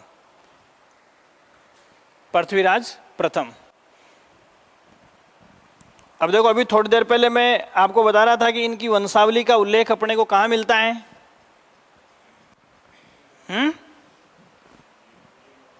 जीर्ण माता से। देखो, ये नाम देखना, ये नाम उस मंदिर में आपको मिल जाएगा, हट्टड। कौन था ये? पृथ्वीराज प्रथम का मंत्री था ये। और इस मंत्री की देखरेख में जीर्ण माता मंदिर का क्या हुआ है? निर्माण हुआ है। और उसके ऊपर इनकी चौहानों की वंशावली जो है वो उत्कीर्णित करवाई गई है। तो आप इसमें, अब देखो यहाँ दो बातें मैं आपको बता दूं, इस पर एक चीज कंफ्यूज हो सकता है। अभी जैसे मैंने चौहानों का प्रथम स्वतंत्र शासक किसको बताया है? जो बताया था वो गया, सिंहराज। ठीक है, इतिहासकार उसको प्रथम स्वतंत्र शासक बोलते हैं, लेकिन उसने अपने राज्याभिषेक पर कोई उपाधि धारण नहीं की थी। तो ये लोग महाराजाधिराज की उपाधि धारण करते थे। तो पहली बार महाराजाधिराज की उपाधि के साथ स्वतंत्र शासक बनने वाला, तो सिंहराज ने कोई उपाधि धारण नहीं की, तो उसने उसके कोष्टक में लिख लो, उपाधि लिख के उसको क्रॉस कर दो। ऐसा उसने नहीं किया था। ठीक है, तो इसमें पहला सवाल आप इसमें लिखेंगे, पृथ्वीराज प्रथम ने महाराजा धीराज की उपाधि के साथ, महाराजा धीराज की उपाधि के साथ पहला स्वतंत्र शासक, उसमें और उसमें इसमें फर्क है ना। महाराजा धीराज की उपाधि के साथ पहला स्वतंत्र शासक पृथ्वीराज प्रथम।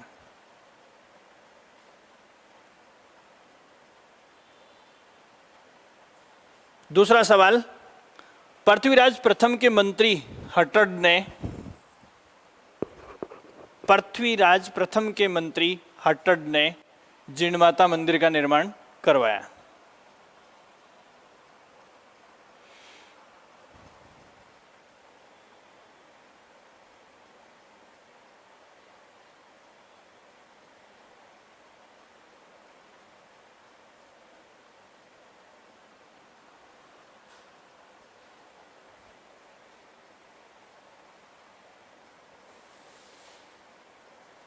ठीक है, अगला अपन देखेंगे अजय राज, या कुछ किताबों में इसको अजय पाल भी लिखा हुआ मिल सकता है, कोई फर्क नहीं पड़ता। अजय राज, यहां अजय राज का जो शासनकाल है वो 1105 से 1133, यहां से स्पष्ट हो जाती है ये हिस्ट्री। 1105 से 1133 ये आप साल लिखेंगे, ईस्वी तक इनका जो है शासनकाल रहा था।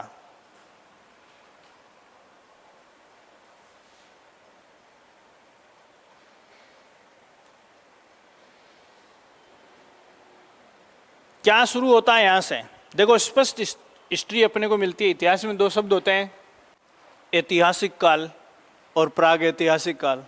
प्राग ऐतिहासिक काल का मतलब होता है उसका अपने पास अकाउंट नहीं है, और ऐतिहासिक काल का मतलब है कि किन्हीं स्रोतों से हमें उसका इतिहास जो है वो ज्ञात हो जाता है। तो यहाँ पहला सवाल, इस अजय राज से चौहान साम्राज्य का निर्माण शुरू माना जाता है। समझ आ गई बात। तो चौहान साम्राज्य का निर्माण काल, विस्तार के मतलब अपने अच्छी सुरक्षा व्यवस्था के साथ विस्तार की नीति जो है वो यहाँ से अपन देखते हैं। तो यहाँ पहला सवाल, चौहान साम्राज्य का निर्माण काल, चौहान साम्राज्य का निर्माण काल किसके कार्यकाल को मानते हैं? अजय राज के कार्यकाल को, 11 से 5 से 33 ईस्वी तक। ठीक है, निर्माण काल का मतलब है कि एक राज्य की वास्तव में जो एक्टिविटी होती है वो एक्टिविटी इसी टाइम होना शुरू हुआ था। दूसरा, अजय मेरू किसको कहते हैं अपन? अजमेर को। तो अजय मेरू को अपनी राजधानी बनाया किसने? अजय राज ने। अजय मेरू को अपनी राजधानी बनाया।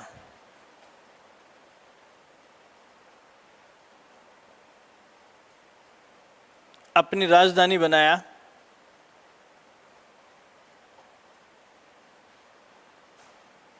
ठीक है, स्टेट की दूसरी बड़ी एक्टिविटी होती है करेंसी। तो अजय राज ने अपने राज्य में चांदी के सिक्के डलवाए, और उन चांदी के सिक्कों पर जनरली शासक का नाम होता है या तस्वीर होती है। जबकि अजय राज ने अपने राज्य में जो चांदी के सिक्के डलवाए थे उनके ऊपर अपनी पत्नी का नाम लिखवाया था। क्या नाम था? सोमलेखा।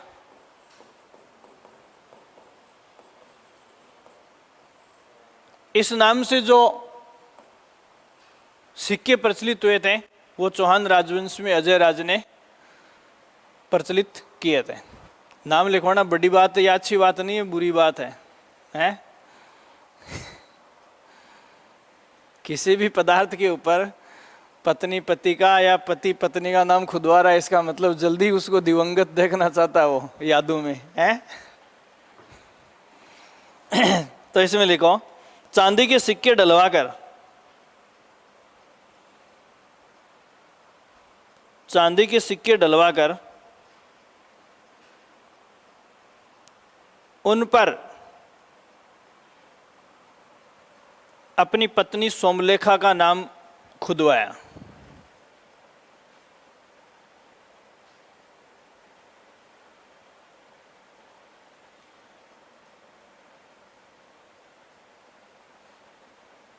ठीक है। इसके अलावा अजय मेरू को बसाया, इसी ने बसाया था, बसाकर राजधानी बनाया था, ये मैंने आपको लिखा दिया। अजय मेरू को किस नाम से जानते हैं? हैं? अरे गढ़विठली, या इसको आप क्या कहते हो? तारागढ़, इसी को कहते हो क्या? तारागढ़, गढ़विठली, अजय मेरू, इनको बसाना और राजधानी बनाना, ये सब इसी का काम था। एक इसमें आप लिखोगे मालवा के परमार शासक, उस समय मालवा में परमारों का राज था, मालवा के परमार शासक नरवर्मन को परास्त कर। परमार शासक नरवर्मन को परास्त कर अपने साम्राज्य का विस्तार किया, अपने साम्राज्य का विस्तार किया।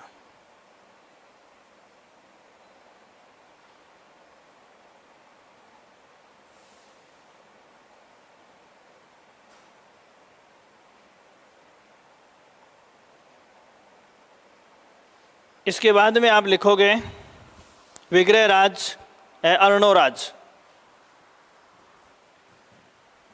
अजय राज के बाद अर्णोराज।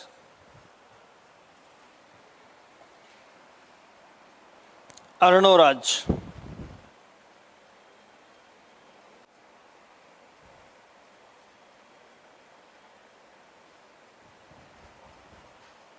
क्या है इसके टाइम की खासियत है?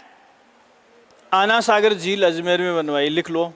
आना सागर झील कोष्टक में अजमेर, आना सागर झील कोष्टक में अजमेर, तथा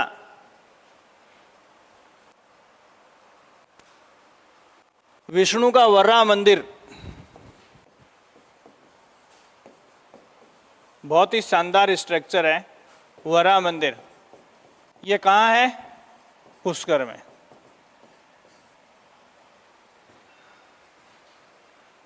आना सागर झील अजमेर में, और वर्रा मंदिर, वर्रा का मतलब विष्णु होता है, मैंने कल परसों में बताया था। जहाँ जहाँ वर्रा है इसका मतलब विष्णु के उपासक है। तो कुल मिलाकर अर्णोराज किसका उपासक हो गया? विष्णु का उपासक हो गया। तो ये विष्णु मंदिर वर्रा मंदिर के नाम से कहाँ बनाया उसने? पुष्कर में। अब देखो ये झील तो आज भी ऐसी की ऐसी पड़ी है, लेकिन ये वर्रा मंदिर जो है वो आज अपने को नहीं मिलेगा।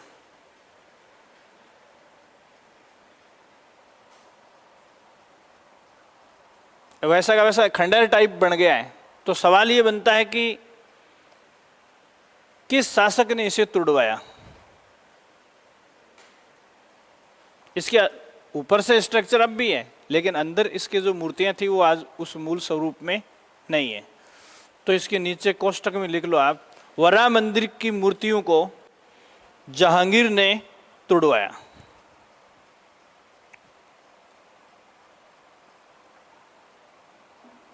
वर्रा मंदिर की मूर्तियों को जहांगीर ने तुड़वाया।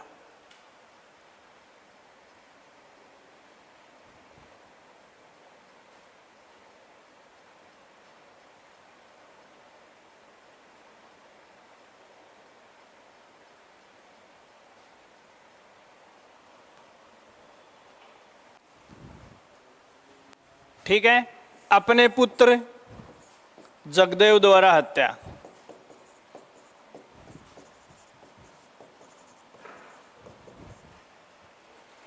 अपने पुत्र जगदेव द्वारा हत्या किसकी?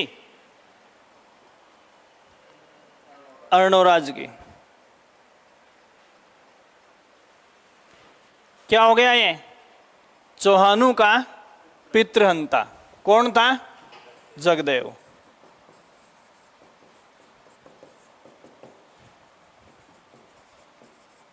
चौहानों का पितृहंता जगदेव। इसके बाद में अगला अपन देखेंगे, अर्णोराज का जो शासन काल है ये 33 से 55 है, 1133 से 1155 ईस्वी।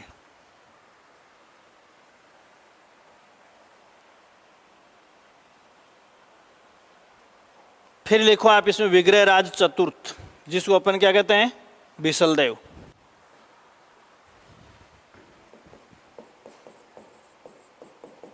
विग्रहराज चतुर्थ, जिसको क्या कहते हैं, बिसलदेव। विग्रहराज चतुर्थ या बिसलदेव का शासनकाल 1100 कहां तक हो गया उसका, तो इसको बीच में उथल पुथल रही है 1158 से 63 तक इसका स्पष्ट कार्यकाल पड़ता है। 1158 से 1163 तक।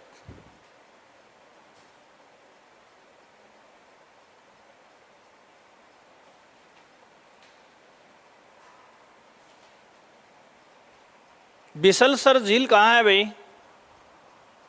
अजमेर में ही है। तो बिसलसर झील का निर्माण इन्हीं के कार्यकाल में, या फिर जैसे बहुत ही छोटे शब्दों में ये कहें कि जो अजमेर के चौहान थे या चौहानों का साम्राज्य जो था, उसकी गोल्डन एज जो है वो किसको कहते हैं, बिसलदेव के कार्यकाल को ही कहते हैं स्वर्ण युग।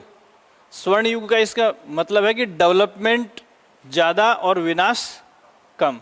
अब जैसे पृथ्वीराज चौहान जो है वो हिंदू, कट्टर हिंदूवादी था, वो अपने साम्राज्य का विस्तार चाहता था, अच्छा शासक भी था, लेकिन उसके शासनकाल में विनाशक गतिविधियां भी बहुत ज़्यादा हुई थी। तो इसमें पहला सवाल ये लिखो आप इसमें, इनका कार्यकाल चौहान साम्राज्य का स्वर्णकाल माना जाता है।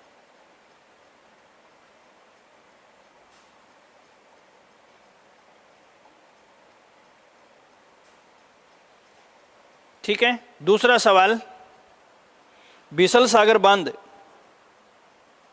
ये बिसलपुर टोंक वाला ही है। बिसल सागर बांध का निर्माण करवाया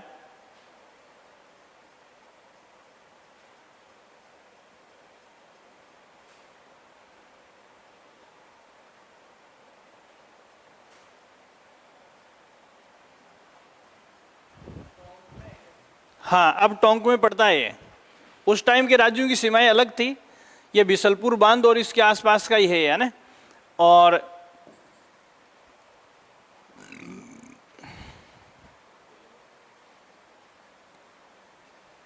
एक शब्द आता है कंठभरण, यह शब्द पढ़ा है क्या आपने? हाँ,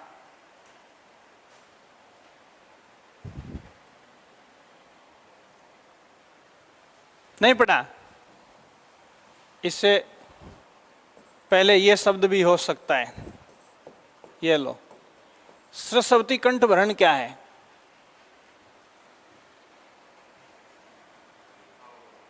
हैं? देखो, चौहानों का सबसे अच्छा विद्वान साहित्यकार बिसलदेव ही था, सबसे अच्छा साहित्यकार। और विशेष तौर से इसकी नाटक लिखने की शैली आज भी मतलब चर्चित है। और इसका एक प्रसिद्ध नाटक जो परीक्षाओं में पूछते हैं, आप सब जानते हो, हरिकेली। हरिकेली नाटक के रचनाकार कौन है? बिसलदेव या विग्रहराज चतुर्थ। सरस्वती कंठभरण के नाम से इसने अजमेर में एक संस्कृत पाठशाला का निर्माण करवाया था। ये क्या थी?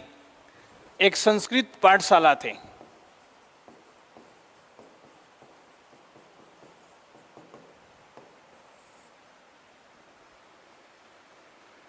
जिसका निर्माण किसने करवाया था?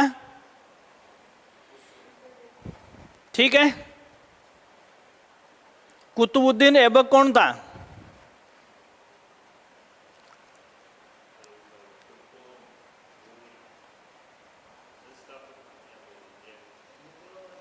मोहम्मद गौरी का दास था, जिसको वो पृथ्वीराज चौहान के बाद में यहाँ छोड़ के गया था अपना साम्राज्य चलाने के लिए, और मोहम्मद गौरी की सीधी टक्कर किससे थी? पृथ्वीराज चौहान या चौहानों से थी। ये संस्कृत पाठशाला इतनी अच्छी थी जिसे मोहम्मद गौरी के आदेश पर कुतुबुद्दीन ऐबक ने चंद घंटों में निपटाकर उसके स्थान पर 2.5 दिन के झोंपड़े का निर्माण किया गया था। अब जल्दबाजी में क्या होता है कि वास्तव में वहाँ क्या था, तो उसी मलबे को, उन्हीं पत्थरों को, शिलालेखों को यूज किया। अब उन लोगों को पढ़ना आता नहीं था, यहाँ की संस्कृत उनकी समझ में नहीं आई। तो आज भी उस 2.5 दिन के झोंपड़े में कुछ पत्थर की प्लेटें ऐसी लगी हुई हैं जिसमें हरिकेली नाटक उत्कीर्णित है। जैसे सेम ताजमहल की अपन बात करते हैं, तो ताजमहल क्या था? ताजमहल क्या था? एक शिव मंदिर था। अब उसको भी एक समाधि में कन्वर्ट करते वक्त कुछ गलतियां हो गई, तो उसके तय खाने में जैसे शिव मंदिर के जो प्रमाण है वो आज भी रह गए। ताजमहल समाधि नहीं है, मूलतः ताजमहल क्या है? एक शिव मंदिर है। ये बात प्रमाणित हो चुकी है और सुप्रीम कोर्ट भी इस बात को मान चुका है। तो यहाँ जो ये पाठशाला सरस्वती कंठभरण के नाम से किसने बनवाई थी? बिसलदेव ने बनवाई थी। उस पर सवाल ये पूछते हैं कि इसको तोड़ने का काम कुतुबुद्दीन ऐबक ने किया। किसके आदेश पर? मोहम्मद गौरी के आदेश पर। संस्कृत पाठशाला, और इसके नीचे लिखो जिसे मोहम्मद गौरी के आदेश पर कुतुबुद्दीन ऐबक द्वारा तुड़वा कर। काफ़ी इंपॉर्टेंट सवाल है। जिसे मोहम्मद गौरी के आदेश पर कुतुबुद्दीन द्वारा तुड़वा कर, मोहम्मद गौरी के आदेश पर कुतुबुद्दीन द्वारा तुड़वा कर, कुतुबुद्दीन द्वारा तुड़वा कर इसके स्थान पर 2.5 दिन के झोंपड़े का निर्माण करवाया गया।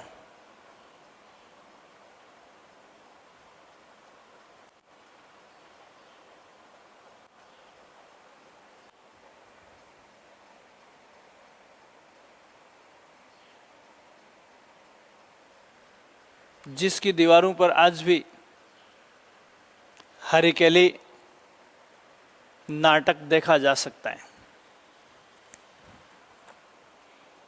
जिसकी दीवारों पर आज भी हरिकेली नाटक देखा जा सकता है।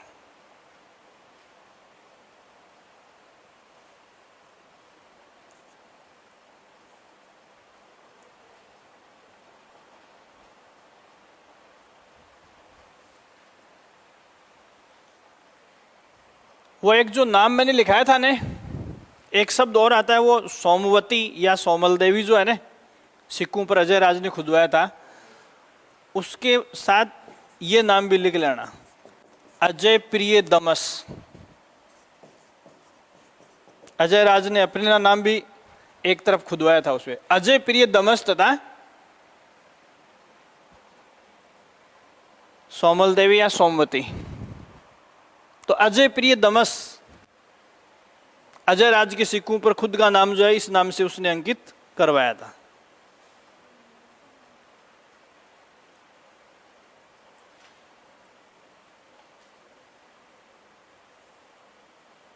इसके अलावा अगला सवाल इसमें देखो, बिसलदेव ने दिल्ली के तोमर नरेशों को परास्त कर दिल्ली के तोमर नरेशों को परास्त कर अपने साम्राज्य में मिलाया। अपने साम्राज्य में मिलाया।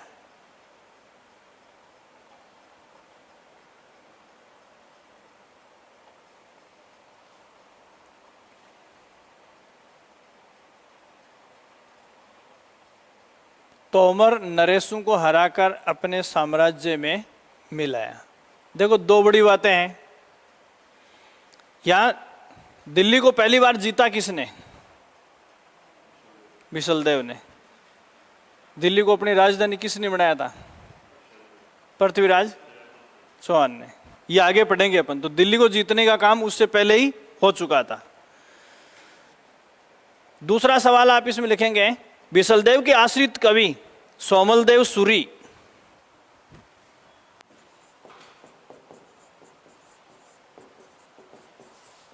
सोमलदेव सूरी कौन थे? तो बिसलदेव के एक आश्रित कवि थे। सोमलदेव सूरी थे जिनका प्रसिद्ध नाटक ललित विग्रह राज है। यह कई बार परीक्षाओं में पूछा गया है। ललित विग्रह राज है। तो देखो, हरिकेली किसका है? खुद विसलदेव का है। और ललित विग्रह राज नाटक जो उसके आश्रित कवि का है।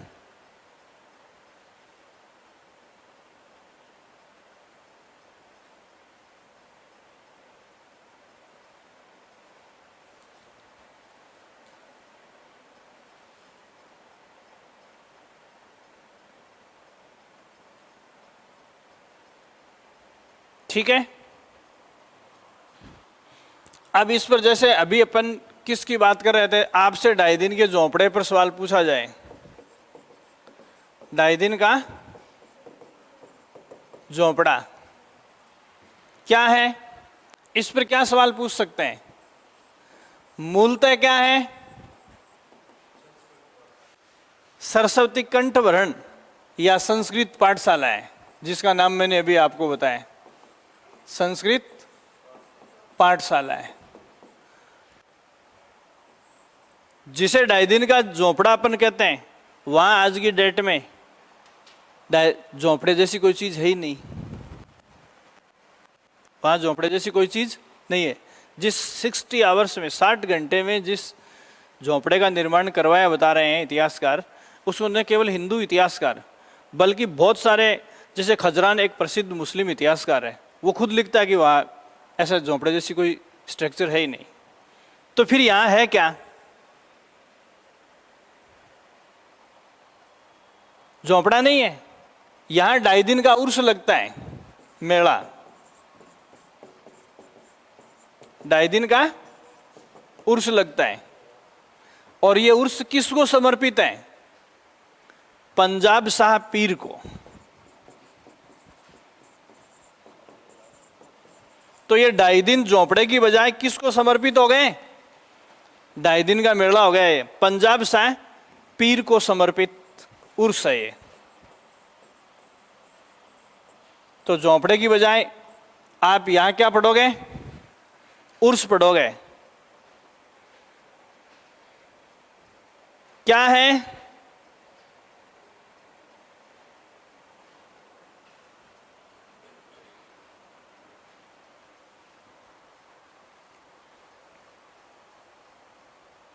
जैसे भारत में जो मस्जिद हैं जहां आज भी नमाज अदा की जाती है, उनमें हिंदुस्तान की सबसे पुरानी जो मस्जिद है वो कहाँ है? चेरामन जुम्मा। ये केरल में पड़ती है। चेरामन जुम्मा कहाँ पड़ती है? केरल। अगर इस एक मस्जिद को छोड़ दें तो ये आज हिंदुस्तान की सबसे पुरानी मस्जिद है। तो जैसे एक्चुअल में ये क्या है? मस्जिद है। मस्जिद में क्या होती है? नमाज पढ़ी जाती है। ठीक है। तो इसमें लिखो चेरामन जुम्मा केरल के बाद, चेरामन जुम्मा केरल के बाद भारत की दूसरी सबसे पुरानी मस्जिद है। भारत की दूसरी सबसे पुरानी मस्जिद है।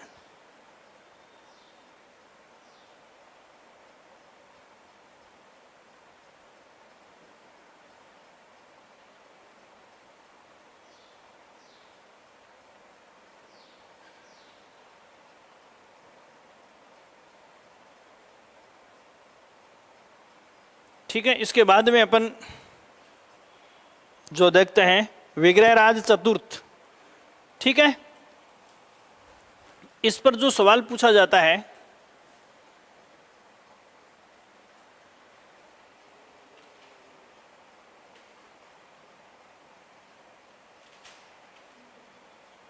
एक शब्द आता है कवि बांधव। क्या शब्द आता है? कवि बांधव। इसका मीनिंग क्या है?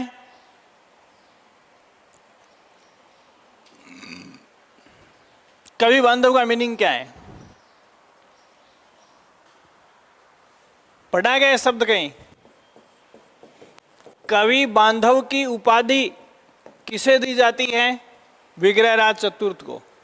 कवि बांधव का मतलब कवि और कवियों का बंधु। इसका मतलब खुद एक बेहतरीन कवि था और बड़े बड़े कवियों का आश्रयदाता था, इसलिए इतिहासकार इसे किसकी उपाधि देते हैं? कवि बांधव की उपाधि। कवि बांधव का मीनिंग समझ गए? तो आप इसमें इतिहासकार इन्हें कवि बांधव की उपाधि देते हैं, कवि बांधव की उपाधि देते हैं।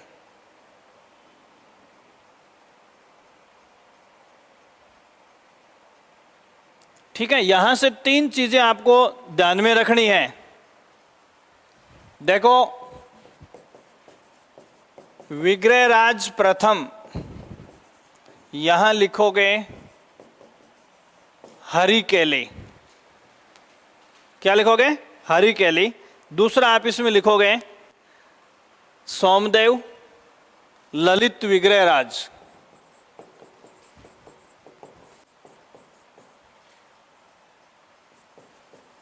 ललित विग्रहराज, ये उल्टा लिख दिया क्या?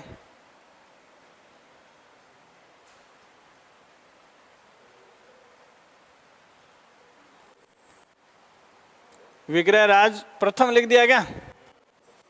क्या था ये? चतुर्थ था। विग्रहराज चतुर्थ, जिसको अपन क्या कहते हैं? बिसल देव। और ललित विग्रह, ये पहले इधर सोमदेव लिखोगे। क्या लिखोगे? सोमदेव। और इसके आगे क्या लिखोगे? ललित विग्रहराज। ललित विग्रहराज। और एक आप इसमें लिखोगे बिसलदेव रासो। किसका है? थोड़ी देर पहले बताया था मैंने आपको,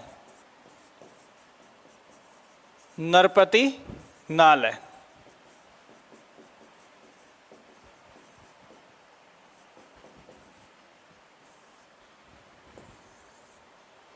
ये दोनों इसके दरबारी थे। इधर ऐसे लिख लेना, कौन कौन? सोमदेव और नरपति नाल है। तो देखो, चौहानों में इसके टाइम के जो नाटक हैं वो बहुत ही विख्यात हैं। हरिकेली, ललित विग्रहराज और बिसलदेव रासो।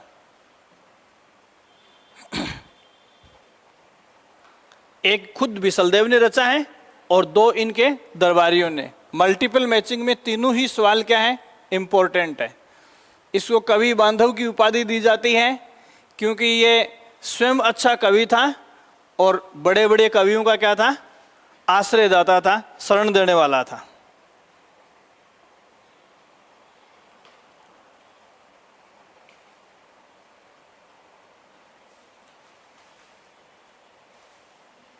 एक शब्द इस पे पूछा जाता है कि किस चौहान शासक की तुलना, किस चौहान शासक की तुलना कालिदास और भवभूति से की जाती है? कालिदास और भवभूति प्रसिद्ध कवि थे। किसकी? बिसलदेव की, विग्रहराज चतुर्थ की। इस सवाल को थोड़ा सा और मॉडिफाई करें तो ये उपाधि इसे जो दी है वो किस इतिहासकार ने दी है? किलहॉर्न। विदेशी इतिहासकार है, कौन है? किलहॉर्न। तो आप इसमें लिखो, किलहॉर्न ने विग्रहराज चतुर्थ को। यह सवाल आरएस में कई बार पूछा गया है। किलहॉर्न ने विग्रहराज चतुर्थ को, विग्रहराज चतुर्थ को कालिदास और भवभूति की होड़ करने वाला, कालिदास और भवभूति की होड़ करने वाला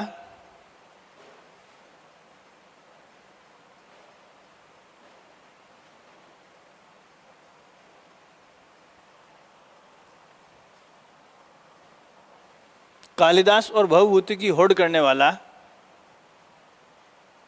क्या माना है? व्यक्ति माना है।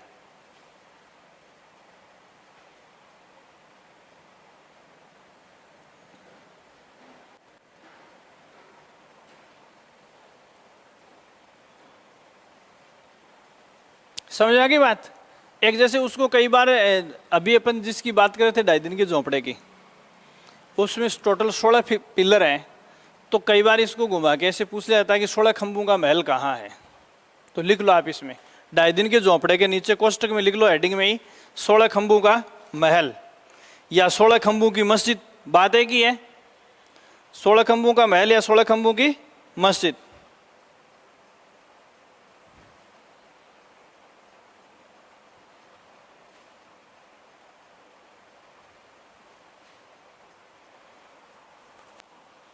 ठीक है। राजा राम मोहन राय की मृत्यु कहां हुई थी? राजा राम मोहन राय की समाधि कहां है? भारत में आधुनिक जागरण का पिता जिसको हम कहते हैं, उसकी मृत्यु इंग्लैंड के ब्रिस्टल में हुई थी। अब एक सवाल थोड़ा सा घुमा फिरा के पूछा जाने वाला है, जिसकी मैं चर्चा कर रहा हूं। कहां हुई थी उसकी? ब्रिस्टल में। ब्रिस्टल इंग्लैंड में, वहीं उसकी समाधि है। राजा राम मोहन राय का स्मारक कहाँ है? ब्रिस्टल इंग्लैंड में है। ठीक है। अभी मैं आपको बताया कि कुतुबुद्दीन ऐबक ने जो संस्कृत में जो नाटक लिखा हुआ था हरिकेली, अब उसको समझ में नहीं आया तो उसने तो बाटा समझ के क्या किया, उस संस्कृत पाठशाला की दीवारों से हटवाया और उस ढाई दिन के झोंपड़े में चिपका दिया। आधे पत्थर तो उसने उसमें जुड़वा दिए और आधे पत्थर बाहर डलवा दिए। तो आधे पत्थर जो हैं, वो आधे पत्थर इंग्लैंड ले गए अंग्रेज और उनको कहां लगवा दिया? राजा राम मोहन राय का जो ब्रिस्टल में स्मारक है। आधा हरिकेली नाटक उस दीवार के ऊपर आज भी पढ़ा जा सकता है। सेम पत्थर है, सेम प्रिंटिंग है, सेम इंक यूज की गई है। ठीक है ना। तो एक सवाल लिखो आप इसमें, बिसलदेव द्वारा संस्कृत में लिखा गया हरिकेली नाटक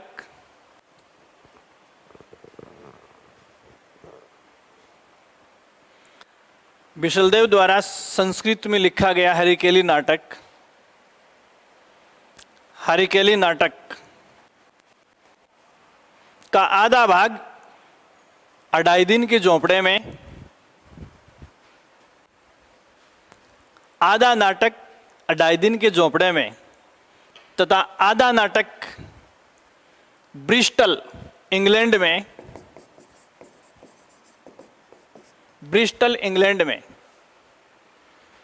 ब्रिस्टल कोष्टक में इंग्लैंड में राजा राम मोहन राय के स्मारक पर, राजा राम मोहन राय के स्मारक पर उत्कीर्णित है।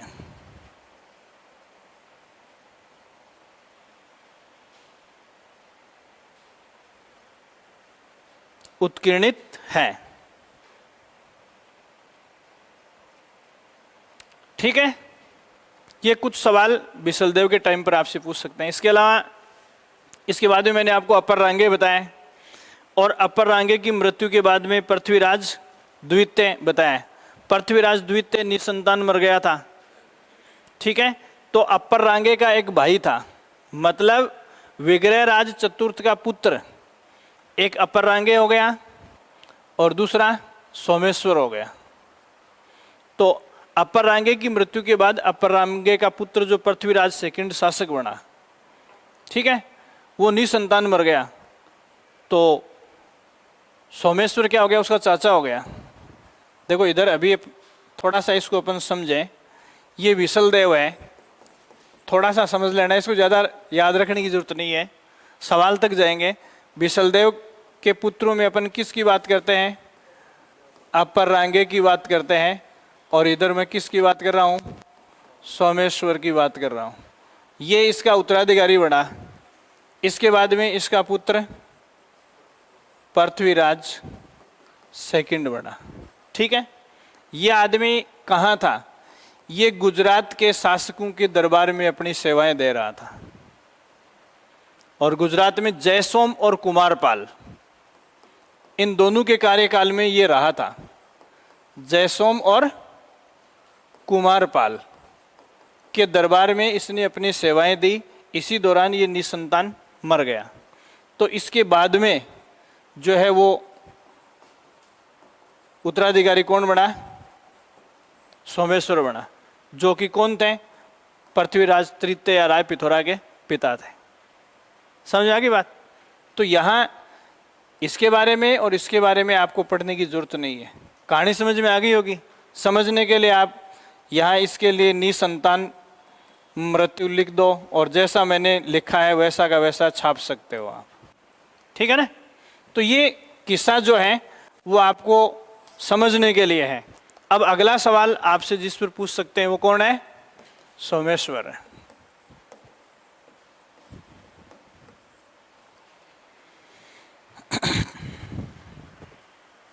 सोमेश्वर के बारे में आपसे क्या पूछा जा सकता है? तो पहला लिखो, गुजरात में जयसोम और कुमारपाल के दरबार में अपनी सेवाएं दी। पहला सवाल, जयसोम और कुमारपाल के दरबार में अपनी सेवाएं दी। सेवाएं दी। दूसरा सवाल लिखो, अपने भतीजे पृथ्वीराज सेकंड की निसंतान मृत्यु के बाद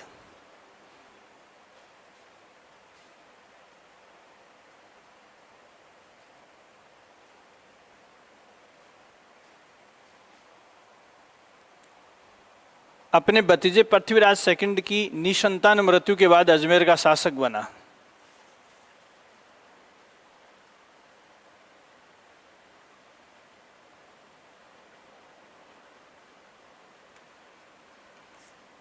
ठीक है, देखो इस पर जो सवाल पूछते हैं वो एक ही है सोमेश्वर के ऊपर। इसके टाइम के जो सिक्के और मूर्तियां मिली हैं उससे ऐसा लगता है कि ये आदमी बहुत ही संपन्न था, या अजमेर की संपन्नता का परिचय उस समय के सिक्कों में और मूर्तियों में देखने को मिलता है। और कहा जाता है कि ये आदमी मूर्तिकला का बहुत बड़ा संरक्षक था और इसने जो मूर्तियां बनवाई उनमें अधिकांश मूर्तियां अर्णोराज की थी। अर्णोराज कौन था? इसी चौहान वंश में ऊपर था। तो आप इसमें अगला सवाल लिखेंगे, इनका कार्यकाल सिक्के एवं सोमेश्वर में इनका कार्यकाल, इनके कार्यकाल के सिक्के एवं मूर्तियां, इनके कार्यकाल के सिक्के एवं मूर्तियां, सिक्के एवं मूर्तियां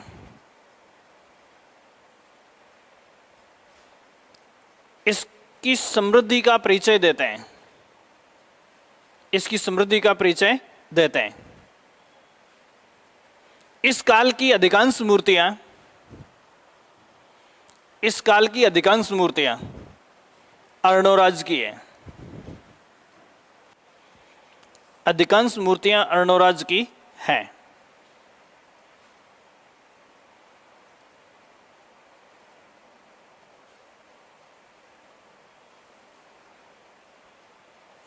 ठीक है, फिर इसमें बहुत ज़्यादा दिनों तक, जैसे 1169 से 1177 के आसपास तक इसका इतिहासकार टाइम मानते हैं। और अंत में ये क्या है कि जैत्र सिंह जो आबू का शासक था, एक युद्ध में इसकी मदद करने के लिए गया था। जो लड़ाई इसकी चालुक्य नरेश भीमद्वितीय के साथ थी, तो भीमद्वितीय द्वारा उसी लड़ाई में इसकी हत्या कर दी गई थी। और इसकी हत्या के बाद में अजमेर का जो शासक बना वो कौन था? पृथ्वीराज तृतीय। तो आप हेडिंग डालो पृथ्वीराज तृतीय, और इसमें इसका कार्यकाल 1177 से 1192 है। 1177 से 1192।